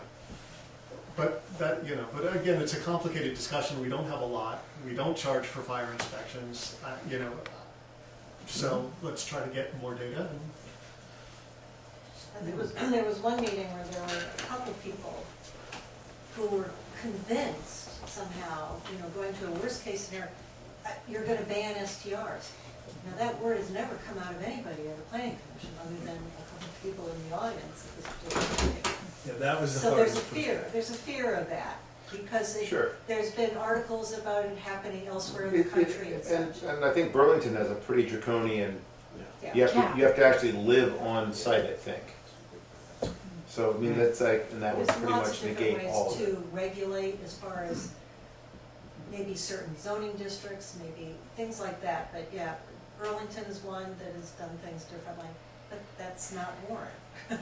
Well, you know, our comrade, Bob would have said, Sugarbush and the Valley cannot exist without this. We don't have the bed base at Exactly. Sugarbush, and we need this. Real, and we've So- always had it. Oh, totally. Yeah. There's- That's what keep And coming. you That's- think that's true? Oh, that's true. You Generally believe been. it? Okay. Think about when everything is full at Sugarbush and every short-term rental is full. Where would those people go if they weren't in the short-term rentals? They just wouldn't be here and it would be half empty up here. There's not the bed base. There was in the 90s when every condo was in the you know, the rental pool, and they just aren't anymore. A lot of people are living in those condos year round. Interesting. Because there's no place else to live. That's right. I mean, I think it would be interesting to understand the percentage of housing for workers 20 years ago and what Sugarbush is bearing and how they've offloaded that over the last 20 years. And that's, you know, par for the course, but it can just, it's framed a certain way. So I just think it's really important to keep an eye on, not necessarily the thing that we want to like, with Sugarbush, it's more like the availability of long-term rental housing for people who work at Sugarbush, work at the school, whatever else. I think that's the metric to watch here before any else. Because at the end of the day, like Sugarbush is building their own worker housing, is that the solution? We have to attack this problem. Yeah. So that should be the first question. I think another element is livability, and I've received a few emails and phone calls from people like Lisa who have expressed frustration with the constant turnaround. One woman in particular is leaving. She's selling her home because every other house on her road is a short-term rental, and she has no community. She has no neighbors, and it's unenjoyable. And she doesn't want to live there. Is it are they all They short-term are rentals? all short-term They're not rentals. second homes, They they're are just all, maybe they're, empty. well, 3 of them are owned by one. Right, but we're only writing an ordinance about short-term rentals. Right, that's so, why, but yeah. 3 of them are owned by one person who short-term rentals them, and I don't have details on the others, Yeah, no, but I'm yes. it's a question that I have about how many of these homes are actually just second homes that sit empty and how many are actually short-term rentals, because we're gathering data and targeting short-term rentals right now, but that's what we're trying to understand. Well, I think that's a really valuable point, and when I read this ordinance, I think immediately, like, are we doing this for long-term rentals? Right. Because these are, and I think, from a state perspective, we do, to a degree, right, require these safety precautions, and through legislation, we have renters' rights, et cetera. But ultimately, we should be maybe ensuring that everyone has a safe place to live, whether it's for 3 nights or 365. That's not the rental or the ordinance we're talking about. That's not the Let's one go. we're talking about. That's a little. Right now. it's a Well, little we're moving the beyond. fire station, so why not? Okay. All right. All right. Any other questions? I think we've gone past our time limit here a little bit. So when we reconvene on this in September, we can maybe discuss, like, I have a couple of questions. We should have all of our questions. Yeah. We'll grill them. Okay, great, love We'll it. get all the STR owners in here. We'll have a free-for-all. It'll be chaotic. Okay. And Luke will be back, so that'll be Well, just, and again, to close the loop on the communications bit, okay, I'll get off the high horse on the actual substance of the policy, but like, I know that this is a constituency that will want to at least know when y'all are talking about it and not to make a decision, right? And Yeah. we've told them, hey, we're doing our best, but it's not perfect, but don't worry, like, we don't actually make any choices here, right? So I want to make sure we get that right. So Yeah. it's, the current policy is published, and you were going to make a revision maybe, or are you done, Dan, with all the versions? I just want to make sure that we advise whatever the next point is so that everyone feels like they've gotten the notice. So advise versus, I mean, making sure that the ordinance is posted and available, but Yep. how are you advising I people? mean, is We don't the have, next like item on the select board agenda to approve the ordinance? Like, I'm just trying to understand how we articulate the process so that people know how to plug in. So they know that it's just conversation at the next meeting and that there's not gonna be a decision until maybe the meeting after. Right, I just That's want what to set the Megan's talking expectation. about. no, I'm just asking how you're communicating that. I'm gonna put it on Frenchport Forum in my personal capacity. I mean, Okay. like, But you want all of us to do that is, I think, yes, what yeah, I what mean, you I and I have guess it would talked be about. written into the select board agenda as like the official thing, right? So, like, So I think he's asking, are we doing one meeting or Pick a two? date, Do we put it need on 2 the meetings agenda. to do this? Or, we need to telegraph our intentions. When is our next meeting? The What if we, 10th. I mean, our September September. 10th, Do we have anything on that agenda September already? 10th and 24th. A lot of it Rebecca, may we- depend on how many people you get at that meeting mm, that have a lot of concerns and comments and questions. Right, it Might could be be our able to- intent to get it You done, know, but. you may be able to do it in that one meeting. You may want to continue it to a second meeting before you make a final decision. I think I would plan on having both meetings Okay. and let everyone know that there will be no final motion at the first meeting. Okay. Yeah, I think So that would be the way to do it. I'm not saying, I'm asking. Yeah, I would You agree guys with that. I think that's Does We the- need to get Does the public fee feedback. schedule, can that occur separately from the ordinance discussion overall? I don't think it I'm should. sure No, it's- I don't think so. Yeah, I think they're I pretty think tied together. we work all that in, and if it all goes according to plan, the second meeting is 5 minutes to ratify. But if we're still working through it, then it's a whole nother meeting of back and forth, and we finally get to that end point. But there will be, so that's what you can express to people, Macon, is that the September 10th is kind of the free-form meeting, right? Everyone will have lots to say, and we'll block out a fairly big time for that. I'm gonna do the whole meeting, because this is. And then the Yes, second, The whole meeting. so. unless there's stuff we haven't worked through, it should be more of a formality on the second meeting, which is the 24th, that's great, thank you. right? Make sure I got the dates right. September 10th, second Tuesday, September No, 24th. Rebecca, where do I go for the document? I'm lost. Okay. Send it to you. Thank you very much for. Thank you guys. You guys are really putting in some fine effort, both the looters in the last 5 years and then, In our town admin. and now it's back to looters, right? We created Yeah. it, A it's little right on the quick website. breather, and then you guys are like Olympic swimmers, right? You come up, Synchronized, we're the synchronized. synchronized swimmers. Or whatever they're called. I like. Oh yeah. Shared It's, it. artistic Drowning dancing swimmers. swimmers. Drowning swimmers. Drowning swimmers. Don't forget to breathe. Thank you very, very much. Yeah, guys, thank you. Very impressive. Guys, gals, all y'all, great work. Megan, thanks for redesigning the website. Yeah. Right. Next on the agenda. Okay. Our next item is the library Will this HVAC. tell me where it lives? We'll need- Finally here. Town garage, RFP, Jim? Jim, don't you want to stay? Town garage, RFP, no? He's not selling it. Okay. Just ignoring us. Select with Gary. Okay. Library. Library. you wanna? Let me make a comment. Yes. Jim. This has been, of course, on our wish list for a long time, and we've talked about it before. And I guess the one thing I haven't really heard, I saw the proposal, and it made sense to me. The dollars, I couldn't tell, they were within the range of what I would have expected, for example. It wasn't clear to me whether the engineering assessment of the building had been done and incorporated into this, because we had talked about the thing that was holding it up was the fact that there had been no opportunity to do this kind of assessment, so that when we put the system in, it was accomplishing what we tried to accomplish. So I'm asking the question, has that been done? Does this reflect that? And if so, then I think the library is certainly ready to say, yeah, let's go ahead and get this thing done.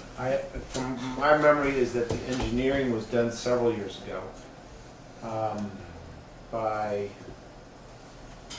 What was his Glenn name? Thomas. Sound right? Was done. I think the engineering was maybe a little over-engineered. I thought it was a little much for that building myself. The quotes that we got were from, who did it, Chuck's? So a company that's also done this building. And they have the metrics they use to size it up, the volume, the space, the insulation values, and the type of use. And it was much more in line with what I expected the first time through. And I'm comfortable going forward with it. And it's the type of thing where we can also, if it turned out that it was just, the building just wasn't reacting correctly and it was not enough, we could probably upgrade our system, upsize our system. And I think getting it done is kind of, they say that perfect is the enemy of the very good. I'm happy with the very good. We'd be satisfied with the very good, yes, because we've certainly been sooner is waiting better for than, a long time. Sooner yes, is better than and you later, have. absolutely. You have, especially it's cool now, but the last month or so was kind of brutal. There was that figure, but let's look at it from the historical perspective. This thing really came to fruition because of COVID. Yeah. Because we didn't have the air circulation, the ability to ventilate the system, the rooms or the building, to be in keeping with the safety requirements and the recommendations and so on and so on. And so that was been kind of the underlying driving force. On top of that, being able to have an air-conditioned building in the summer and have comfortable. It's nice to be comfortable when you're reading a book or nice and whatever when in the you're library. just looking and so on. Okay. So, we're very strongly supportive of this thing, and we think from a cost standpoint, as I say, when I looked at it, I said, this is within the range of what I would have hoped might be a kind of level that would do it, because we have the funding for it, and if we get it done, then let's go for it. But so that you've answered that one question about the engineering. So I think the real question is, when is it going to happen? That was the next question we had. And that is something I think we're planning to use the ARPA funds for, and so I would say we're talking about that at our next meeting, correct? And I would love to just say yes right now, but I think we have to stick to our program. Well, there wasn't an actual grant application for the HVAC. No, I but that think was we had something talked that about we'd setting always just stuff. intended. Yeah. That was like the Internally, one the board thing had talked that we about. knew we wanted to spend ARPA on from the beginning. Yes. It was the only thing we knew. Yes, and we've already done this building, Yeah. with the upgrade that we just recently did. So maybe So- let's specify ARPA for HVAC on the next meeting. I saw you had it on there anyway. Town asks. Let's make sure that it's HVAC Numero uno. and maybe website if Macon's So, going to be ready by then. I think Why that not? it's obviously not going to do you good last month, but if we get this lined up and we can kind of tell Chucks that you would. so if it is approved next month formally, type of thing, 2 weeks. do we have a schedule that the vendor had? I'm just I'm just asking Rebecca if she will make that schedule happen. Yeah. You know, with the contingency that if for some reason we don't go forward, you can always cancel it. We might as well get in the pipeline. Yep. They're already out 2, 3, 4 weeks. We'll get it in the pipeline. Call Kurt tomorrow. Okay. Yeah. No, we're, Crazy thought, but new windows are also going in. September. Is that when, like, I didn't know if we had a date yet. That was the projected date Yeah. when we signed the contract. Right, okay, so that'll happen before. I was just thinking, like, do we try to let? All at once. Right, well, yeah, I mean, if. That's how life happens. Shut down and move out. Well, that sounds very efficient. It sounds very efficient. We'll move Yeah, the yeah, library if we in need here. to shut down, yeah, move it back. Just kidding.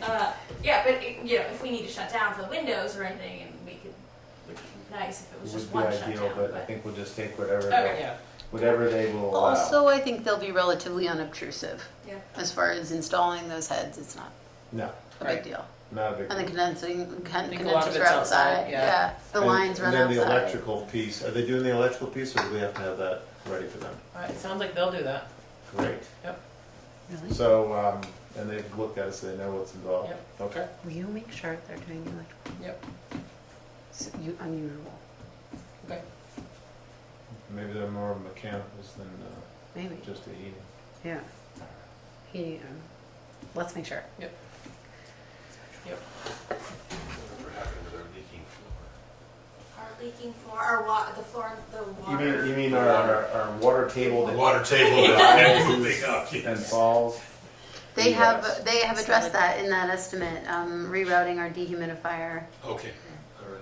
But I think that's a bigger question and something that we're sort of working on. We're waiting on getting the assessments That's a back much from the bigger MRF I'm sure, assessment yeah. and like Yeah. what And are if our this were- options. If this were there. simply the fact that the air conditioning, or the ventilation or the drainage system Right.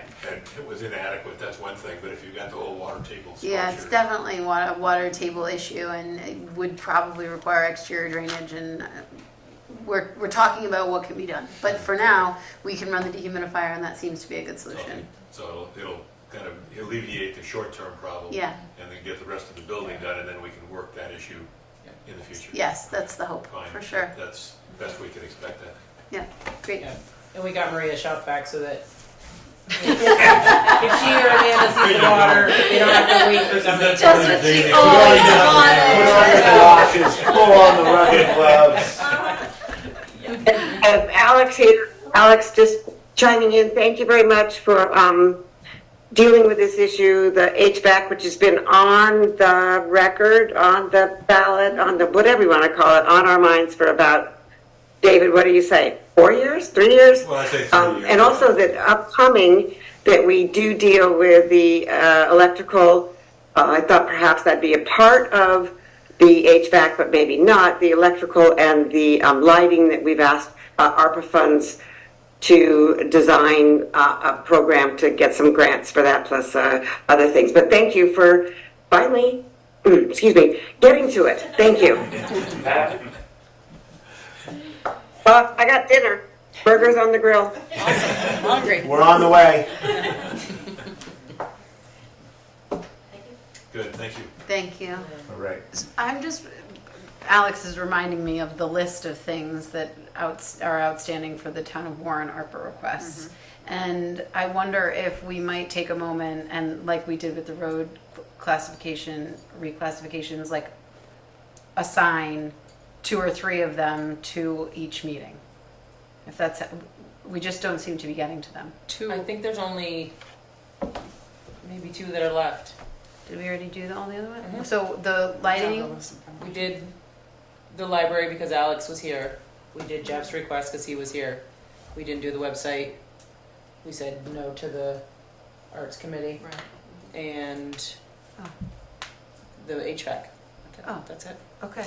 The rest of them. We did approve the lighting. Mhm. Yeah. Okay, great, sorry, thank you. We, the ARPA committee, just needs to have a meeting now to figure out how we're going to disperse those funds. Yes, we do. So, Get the gang back together. All right. Funtown Splashdown. Town garage update. Yeah. I don't think it's an update as much as the RFP. RFP, yeah. The We- task force Yeah. have drafted an RFP and looking for, Approval. It's in this one.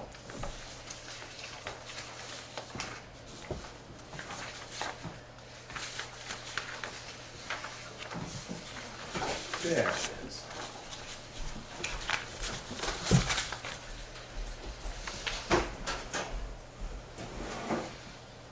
have you seen it already? I have not. Have you? Was it sent to me?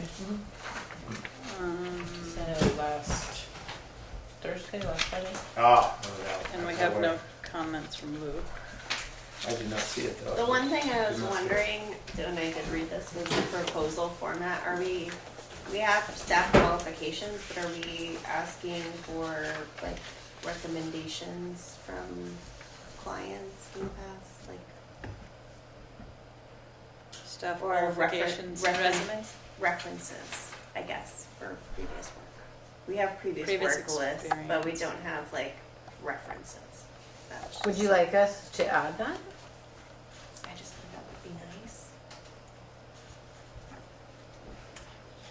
So What do you think? just adding that in with previous experience on some other projects / references, is that what we're? Yeah.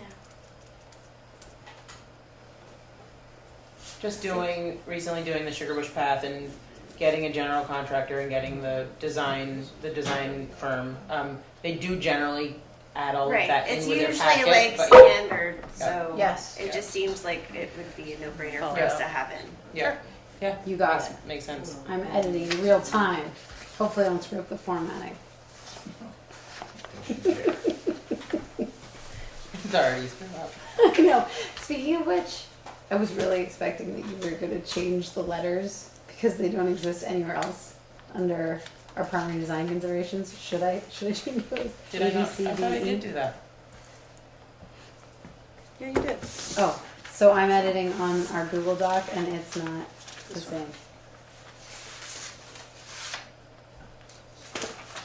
No, under It's a here. printed one.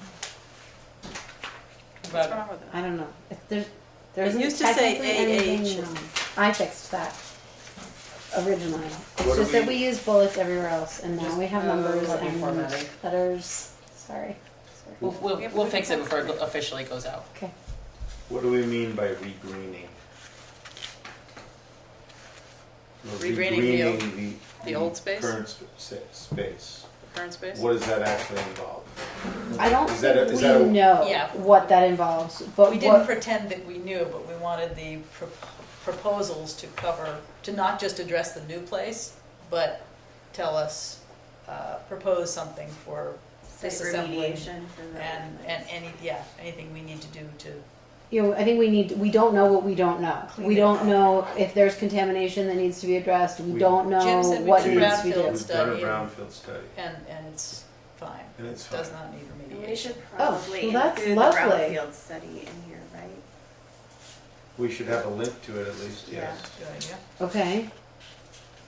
Excuse me, Yep. what are you looking at? Are you looking at an approval for the town garage right now? No. For an RFP, it's Pete. Oh, hi, dear. Yeah. It's a request for proposals, so the Okay, task force kind of came up with what we thought we wanted to put out there for engineering and design services for the proposed town garage. just out of curiosity, has V-Tran gotten involved with Route 100 at all? Not yet. And proposal? That's all part of this, the scope of the Yep. proposal will have to be traffic studies and wetlands and all of Yes. that kind of stuff. So yeah, we did write that in. Mary helped us put some language in there, making sure that there's that we're looking at safety Yes. both on and off Route 100 and on Von Brown Road as well. Uh-huh. And, but V-Tran will eventually become involved with signing speed limits and so on in that area? Well, we don't know what they will do, but we imagine that they're likely they're gonna have some comments to make. Yeah. What they end up doing will be part of proposal and conversation. And this will all be public? It's all public, yes. Okay, thank Yeah, you. I mean, yeah. I have a question So- on the timeline. It's just, it seems like providing written responses September 10th and then September 20th, final proposals being due, feels like a very tight turnaround. So let's talk through this. Here's our Yes. here's our overarching goal. Yes. Is that we can choose a firm with enough time to put together what we're asking in time for town meeting. Okay. And so we're sort of like working backwards Makes from sense. that date. And if the RFP were to go out at its earliest tomorrow, I think is what we talked about, if it's approved tonight, Right. right? Yeah. August That gave 2 14th. weeks. That gave 2 weeks until a site visit. Mhm. And questions then can be submitted on the 10th, which is almost a full month. So they've had a month to be working on it. We were talking about sort of like, for example, my process. If I'm putting together a proposal, I'm going to start putting that proposal together and I'm going to have a list of questions. Once I get the answers to those questions, they're probably relatively quick to plug into my proposal. And that a week would be long enough to do that. After having received those. I think it's less clarifications. on the, like, it says here that people would be submitting questions to Rebecca no later than September 10th. But then a week prior to the proposal submission date, we'll be providing responses. Yes, so that gives them a week to incorporate Well, the answers yes, in but their if- submittal. Right, but if we are collecting questions and expected to respond within a 3-day time frame, that seems really tight. That's all I'm saying. Okay, I mean, we talked about it and felt like So- we If could we feel probably like that. respond to those questions within that amount of time. What we have to know is, you can't just know that we're going for a bond vote on such a date. We have to work back from that. There's all kinds of dates that will push that out if we don't meet them. Right. So we do need to get this done in a pretty timely way to get on that town meeting vote. The bond bank has to be on board, and I think that takes 90 days before. There's a lot of, you probably should be talking to either some other town clerks We who've did. done this, Yeah. or. Talk to Versher. You did. Yeah, and I So- thought he said 60, but yeah. It could be 60. I'm just saying, I know that from Yeah. when we've done it before, we knew that we had to have it pretty early. You have to game plan Yeah. for a bond vote. And we're actually trying to get all of we're hoping that we'll have all of our deliverables in time for a public meeting prior to town meeting, so that we have an opportunity to hear from the public and make modifications before it goes to the town meeting. So as a committee and in discussion with Rebecca, we felt like we could answer any of those clarifying questions with respect to what's being asked here, right? Mhm. We don't have to answer questions about what we want the design to be or any of that. Right. This is just to choose the firm. Right. And so this is more generous than the other RFPs that we saw as far as our turnaround times, giving us a little bit more time, giving them a little bit more time because they felt tight. So Okay. we're trying to walk that line. Okay. And if people are comfortable with that, I'm just thinking about it from my own experience of trying to get questions answered in a tight time frame like that, when it can involve like making sure that it's actually appealing to engineers and people who want to bid on it. Because if they aren't getting the answers for the level of depth, or they think it could be Scope Creek City, they're not gonna put forward their bids. So Right. I hear you. Are we better off doing it this way though, and then if we have to extend, we can extend, right? If we're getting feedback that, from engineering firms saying, this isn't enough time, then we can extend. But I think, as to Andy's point, we have to try to to have this timeline as early as possible, give us as much time as possible if we're trying to get to March. And we discussed keeping this timeline tight in the event that we may have to put the RFP out twice. Second time. Okay, great. Then I don't have an opinion. Well, no, that's, Anyway, but it's no, I know, excellent. I I know. mean, we Yes, talked about yes, this timeline yes, yeah. because, Good. whoa, Yes, right? given Like it your does thinking feel on it. tight. I'm like, oh, I don't want this. But they do these kinds of things. And Mary Ellen? Okay, I know that you're rushing and you're trying to do this as We're not quickly as you rushing. possibly. Yeah. I mean, you're trying to do To it as get quickly as you involved. possibly can to have a plan to vote on by town meeting day. So I think that among the things that I and other people who live near there are concerned about are what is going to fit in there in terms of public process. I mean, here you're getting this out. When will your, you know, your engineer, architect, I mean, the architect, I don't really care what it looks like, but, you know, the engineer in terms of the roads and the safety and the drainage and the way that, you know, the noise mitigation and those things. When is the public going to be involved? When are we going to have a chance to, in fact, you know, the people who live near it have perhaps, you know, a little bit of information that might be helpful in terms of this. So a couple of things, I'll just run through the list that I have here. From the beginning, it's not been clear to me at all whether you're designing for present needs or if you're aiming for 10 years out, or you know, what that's based on. I mean, is it just kind of a wish list of things, or what have you considered what you're really aiming for with this in asking the, you know, the taxpayers to vote for it? So is it like the current need? I know that you felt very badly about the conditions that they're working in right now. So is it just a matter of getting them up to speed right now and only looking at the material storage that they need, the covered salt shed, that sort of thing, or has there actually been any kind of calculation of what equipment is likely to be needed in the next, say, 10 years? What kind of, we're certainly seeing a change in term with climate change, with materials that are going to be needed. Has there been any assessment of that done, or is it just sort of a throw it at the wall and see what sticks? Have you read the document? I saw, I saw it. You have a copy, or you're able I to? do not have, I don't have a copy of it here. Yeah.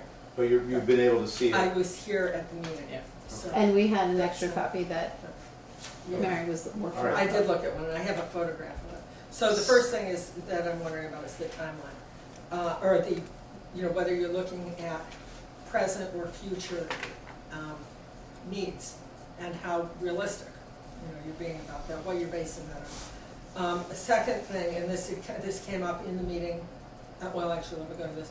The second question that I have that was not at all clear is what permits are going to be involved in this. Are you, I'm assuming, you know, of course, there'll be town permits. Is there an Act 250 permit going to be required? I don't know that. I'm curious, that will be, you know, a different process, but I think you're this far into it, it might be, you probably have some insight on that. Does this require an Act 250 permit?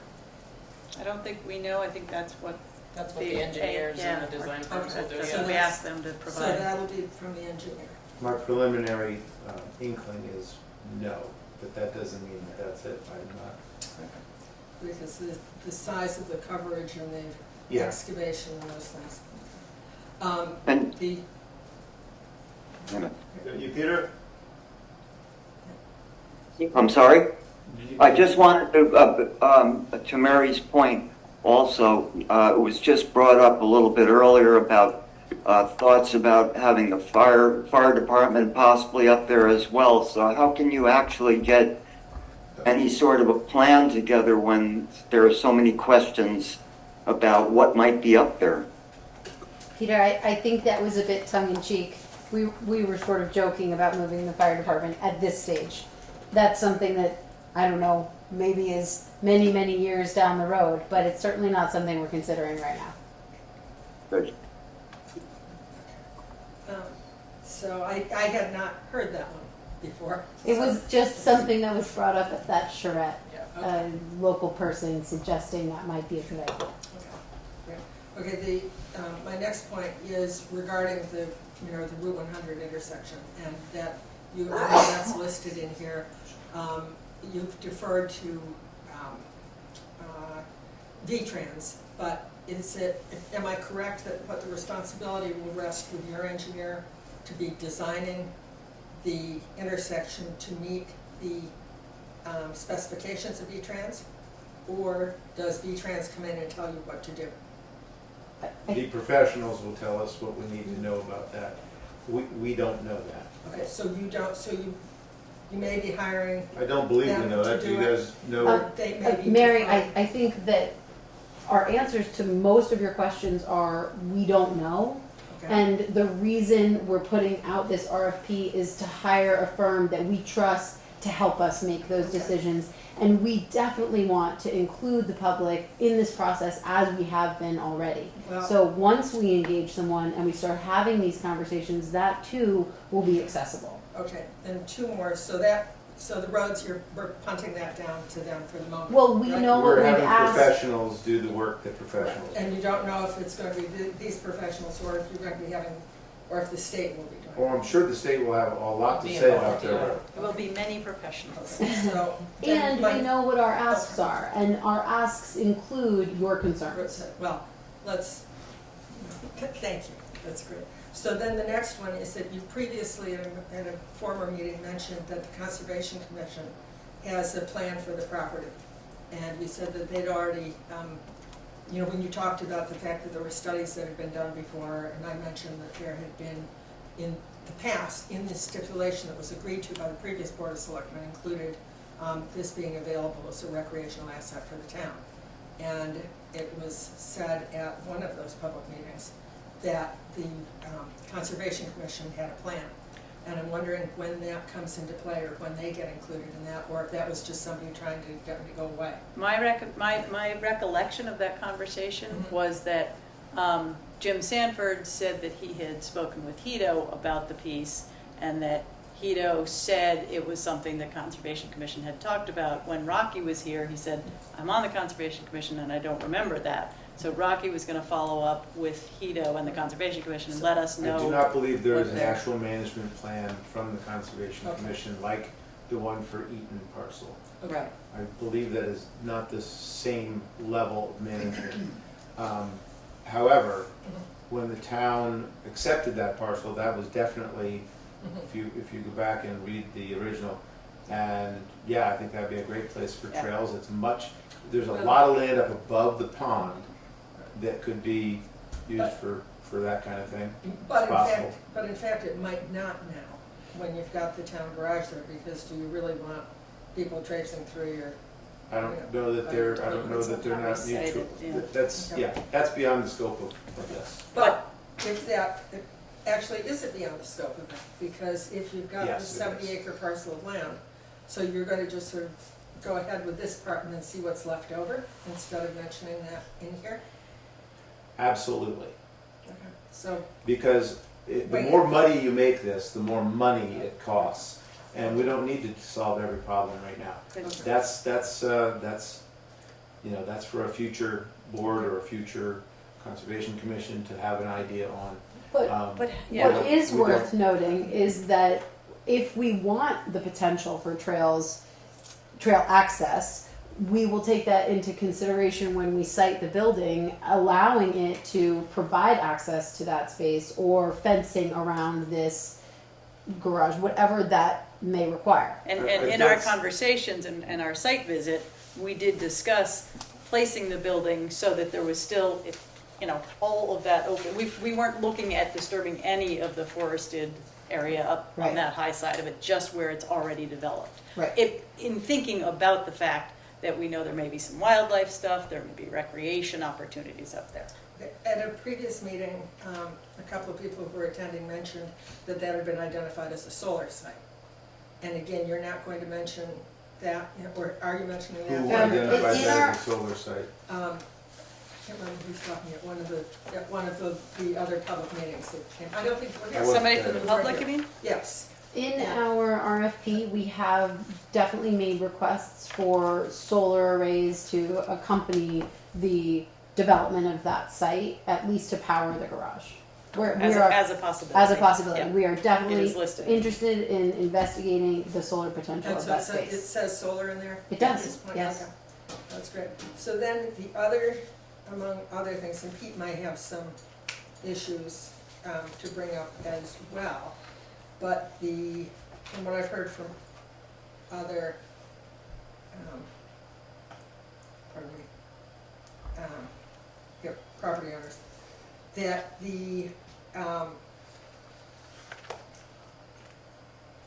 and I know that it does mention in there noise, because you had said that, so the Jake break use on Route 100 and exiting the land, because it's a slope that comes down now, and unless they do a great deal of earth moving, it will probably still be a slope.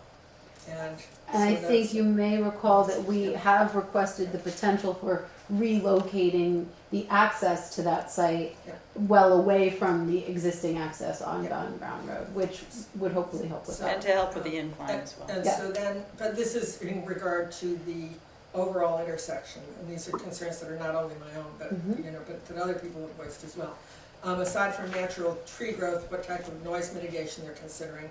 You do have noise mitigation We do. in there, okay. How are they going to encompass improving pedestrian safety from the park and ride going north on Main Street to the intersection with Route 100?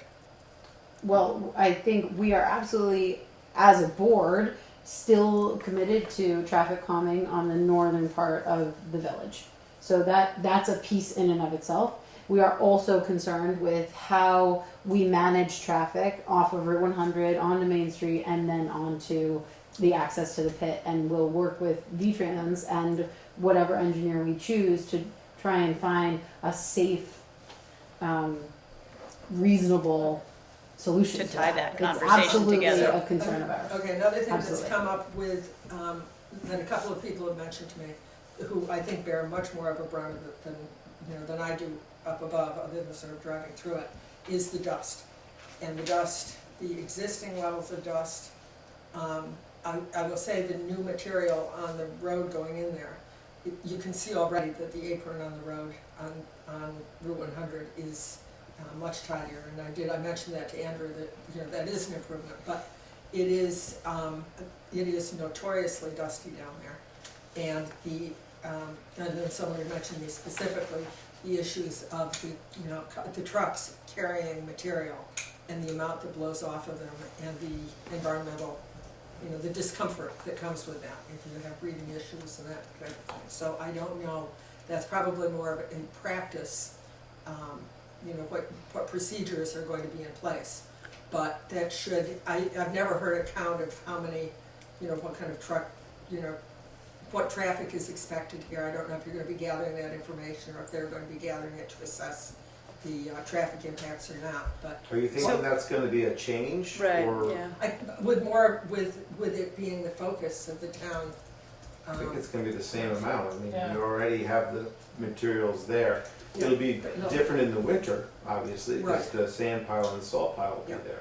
I think the concern is just the dust from the road, right? Like just The road and from the trucks. The kick up of, yeah. But it's also from blowing off the top of the trucks. Okay. And that is, and I think that can be, that had been back in the time of the gravel pit, that was one of the conditions, was for them being covered. Don't they have to be covered on the road? So, Isn't that a state so- law? That when you're I hauling do material know- on a dump truck, it's covered? I do know that is one of the things that has, other than my intersection of that, I don't know. Peter, Patricia, do you guys get dust over at your house from it? Yeah, everybody around that intersection does, but with any water that comes down off the roads, everything comes down onto Route 100 right there and just gets nailed when people come flying through there at high speeds. So it's lifted often, yeah. So we don't specifically mention dust. Yes, you do. Where? Landscaping, mitigate dust. Oh, okay, good. Can take it out. Well, and it could also probably go into in the runoff section, well, I guess Stormwater. the road as well. The second part would be in terms of the practices. So this doesn't address No, I know that. practices. I understand that. Yeah, I know. so. And then the other piece that I will mention is that it seems that you don't have a survey of the land. I would expect that you're going to be getting it surveyed. And there is, I did find a reference to the previous survey that was done, which was done by W.D. Lawrence, who was a surveyor who apparently died in 2020, so you're not gonna get it from him, but you should be able to find that in the town records. The one that was with the gravel pit was just derivative of that. It was done by the geohydrology, and they did not actually survey it, they just copied it. What year was the W.D. Lawrence? So this says the Town of Warren Coast Property Sand and Gravel Assessment, base map and property boundaries taken from W.D. Lawrence survey. Okay. Doesn't say. Okay. It's in the vault. I've come across We'll a be able to find W.D. it. Lawrence survey once before. Yeah. But the one that was done in 1985 was not, at least by white hydrogeology, was not a survey. It's just got sort of lines. Geology, 1985. If we dig into that, it might have reference to when that one was.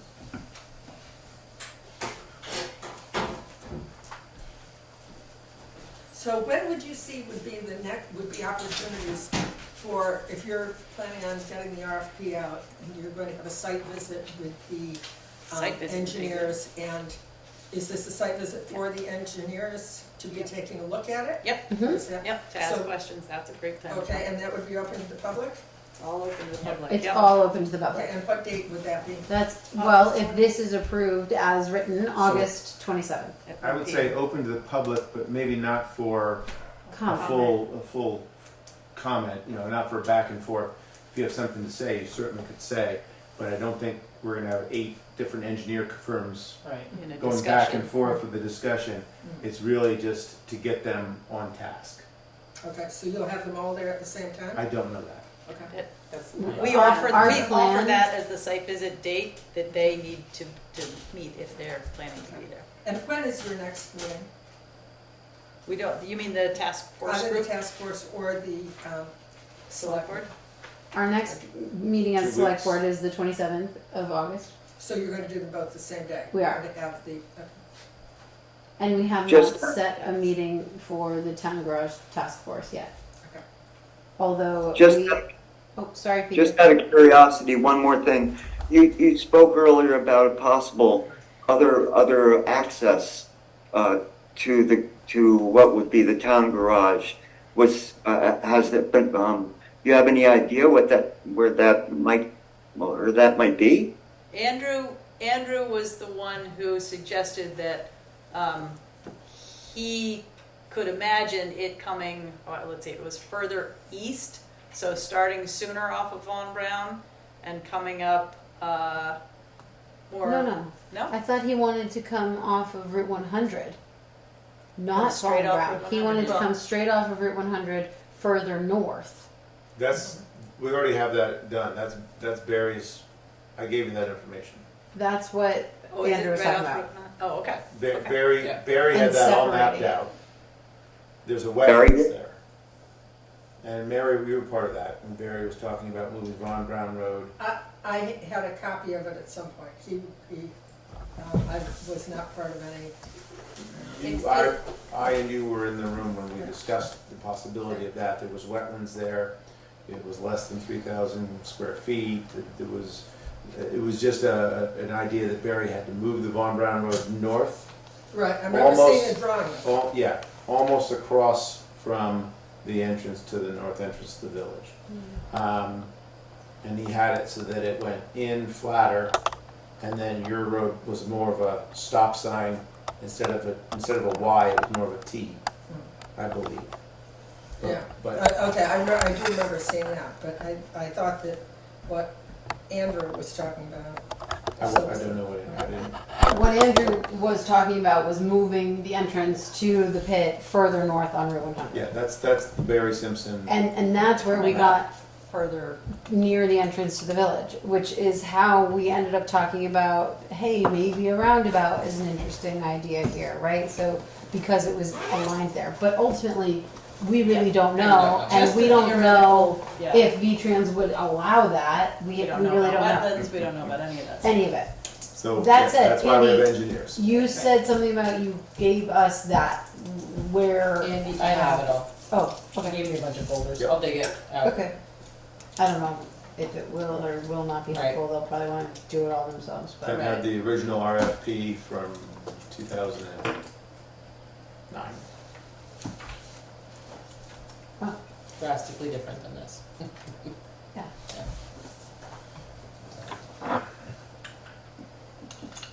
Well, we just wanted to say that Mary has outlined very clearly all our concerns as being a neighbor.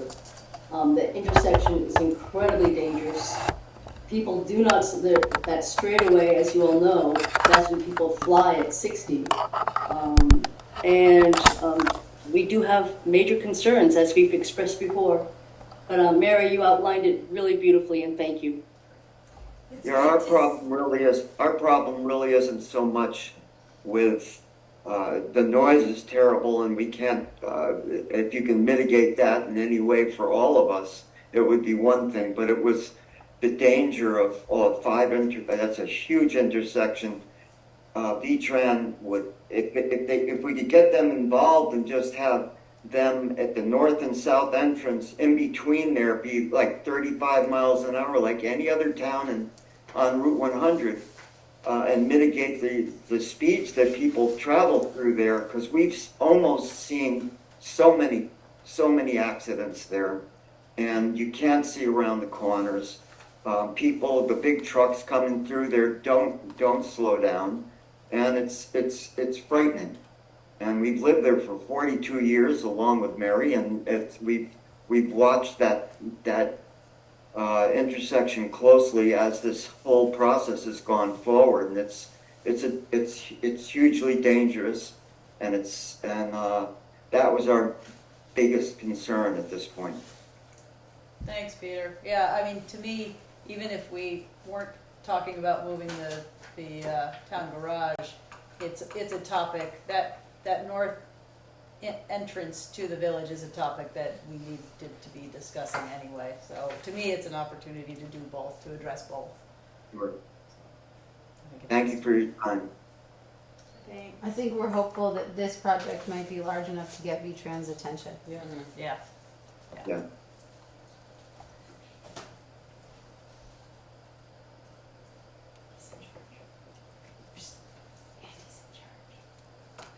You're the chair. So what other questions do we have? Whether, would you like to propose? I'd love to propose that y'all approve this RFP so we can get it out and see what we don't know. Kelly? Do the honors? I don't know how to do it yet. Oh, come on. No. Yes. No. My friend, you've been I here almost a move year. that we accept Approve. approve the RFP for the new town garage design and engineering services located at Von Braun Road in Warren, Vermont. Am I allowed to second it? Yes, you are. Second. Sorry. We Stay worked seated. hard. It's nice to see a turnaround. Okay. All in favor? Aye. Aye. So we're going to put this out. You have the engineering firms you want? We have a Send list. them We have to- a list, yeah. Send it.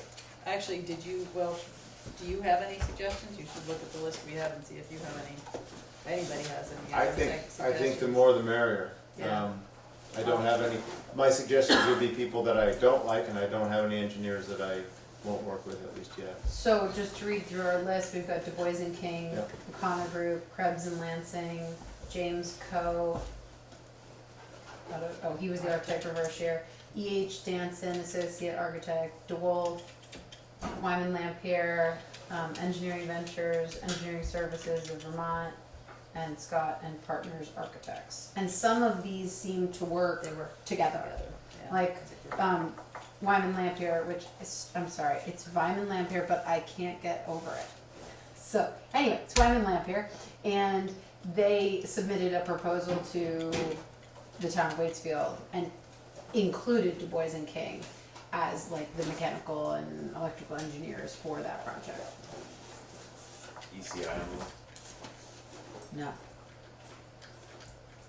and I'm not sure if SDR will do it or not either. They might. They're getting into more construction. They get into everything. Well, we're looking for engineering though, Right. not, so. They would be construction potentially. I You don't think know they're that getting they into do engineer, but you know what? Ask around. Right. Ask, ask around who does it. It's kind of what we've been doing, we've been pulling from other Yeah. town garage RFPs and projects. Yeah. I'm just making a list from that. We've used Du Bois and King multiple times. Although our lady's gone, yeah. Or what? The woman that we Megan. worked with was Oh. gone. Megan Ohms. She might be at one of those other firms. She might be. What else have we got on the list tonight? You're gonna put her out to Mark? Local hazard mitigation plan. I think it's public. Yeah, it is. It is. Give me, I'm getting better. Thanks so much for listening, you guys. Thank you All for right, Peter, stay in touch. participating. You be well, we'll see you And shortly. congratulations. Say hi to Sasha. Thank you. Bye-bye now. Bye.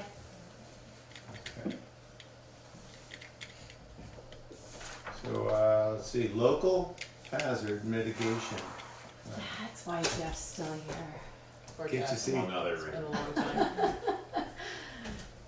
time. So we were due back in March for our hazard mitigation plan, which expired in March. We need to do it every 5 years. A lot of it sometimes will affect grants, and we have to have a whole hazard mitigation plan in order to get grants. So we have a pre-written RFP that was submitted by the state for us to use as an example. We've always used Central Vermont Regional Planning Commission to assist us with it. The last time we did it was 2018, I think. 19. 19? Okay. So when we did it, we had a group of, I think, 5 people. That back then it was myself, Cindy, you, I think, Correct. Bob, and I think Ray. Yep. So, I almost want to say Margot for some reason, but I don't think so. I don't think so. Wearing her sugar shell. No, No, I think she was from a different capacity. I can't remember which, but maybe not. no, I don't think so that time, it might have been before that. So, I think this was just to bring up the fact that we need to put out the RFP for it and start that process and figure out who from the select board would want to be a part of it. In absentia. We were thinking maybe you and Kaylee would like to participate in this with us. I would love to. Perfect. That's the answer we're expecting from you, Andy. I would love And obviously Andrew, Yes. Jeff and I. And, so Jeff and I actually listened in on Wakefield's hazard mitigation plan, and a lot of their planning commission is a part of that conversation. It's a So great idea. I was gonna talk to Ruth to see if there was someone on the planning commission that wanted to be a part of that as well. it, totally. So, yeah. But yeah, He's still so here. He's Website. working. He's building a website. Megan, we're talking about you. Well, no, I You've know just you're talking about been the nominated. commission. Yeah. No, we can spare him this time. There's others. But we've been working with Keith Coven from Central Vermont Regional Planning. He's been great, and I've signed the grant for the monies to do the So, work. how much do we get paid? You don't get anything. Do you want my Great. zoning regs For folder? But we just wanted to update you that, it was due in March. In-kind donation. We just need to, Jeff and I will send out some emails Well, to get. And we'll send out a copy of the previous one. Okay, so you have so, it. so it's getting late, that update is now Yeah. over, Yeah, and we're gonna sign stuff. yeah. Thank you. Good job. Do you get to leave yet? No, he doesn't. Here to the very end, just like the rest of us. I had to do the same. Does it matter that my pen is Here, bright blue? you get to do- No, come on, the other you get day to we do were the green Andy and job. purple. I guess that's true. I'll just do You're gonna do the Andy job here. You get to say. Oh, no, I really don't You want to get do to, that. yes. No. I can't read You're that gonna chicken move- scratch, no. Nope. You're gonna move the accounts payable and then the payroll for the amounts there. Okay. Do you want to do that? No, no. Okay. no. So I move the accounts payable in the sum of $140,996.80. Second? All in favor? Aye. Aye. That's not chicken. Okay, and then I move the payroll in the amount of $45,538.04. Second. All in favor? Aye. Nice job. She's good. She's got a Getting there. future. Yeah. She's got a future. It's She awesome. was set up well. Yes. It's not chicken scratch. My excuse did not work. It can be chicken scratch, so that's a little. I mean, I've seen Andy over there chicken scratching, adding them up before. Because we did go a while without Rebecca. Those days were All hard. true. All true. Those were hard days. All right. So If you want to put those, they're all. I realize that now. Oh, that's that way. Let's see. We're done. All right. When we finish, Surprise. finish it up. Is that done? Haven't saved Right, one. you're kind of moved up. Any minutes? No, not yet. All right, that's it. That's all that we need for that.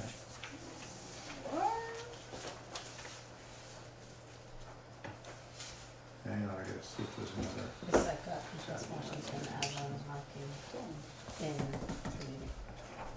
I can't sign anymore. It's a sign. Is there only the one signature page? That'll be a second one. Wait,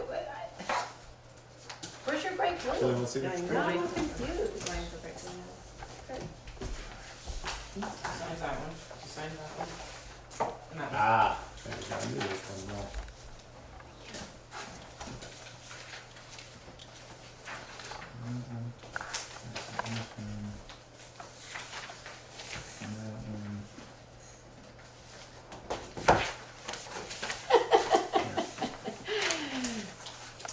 Right.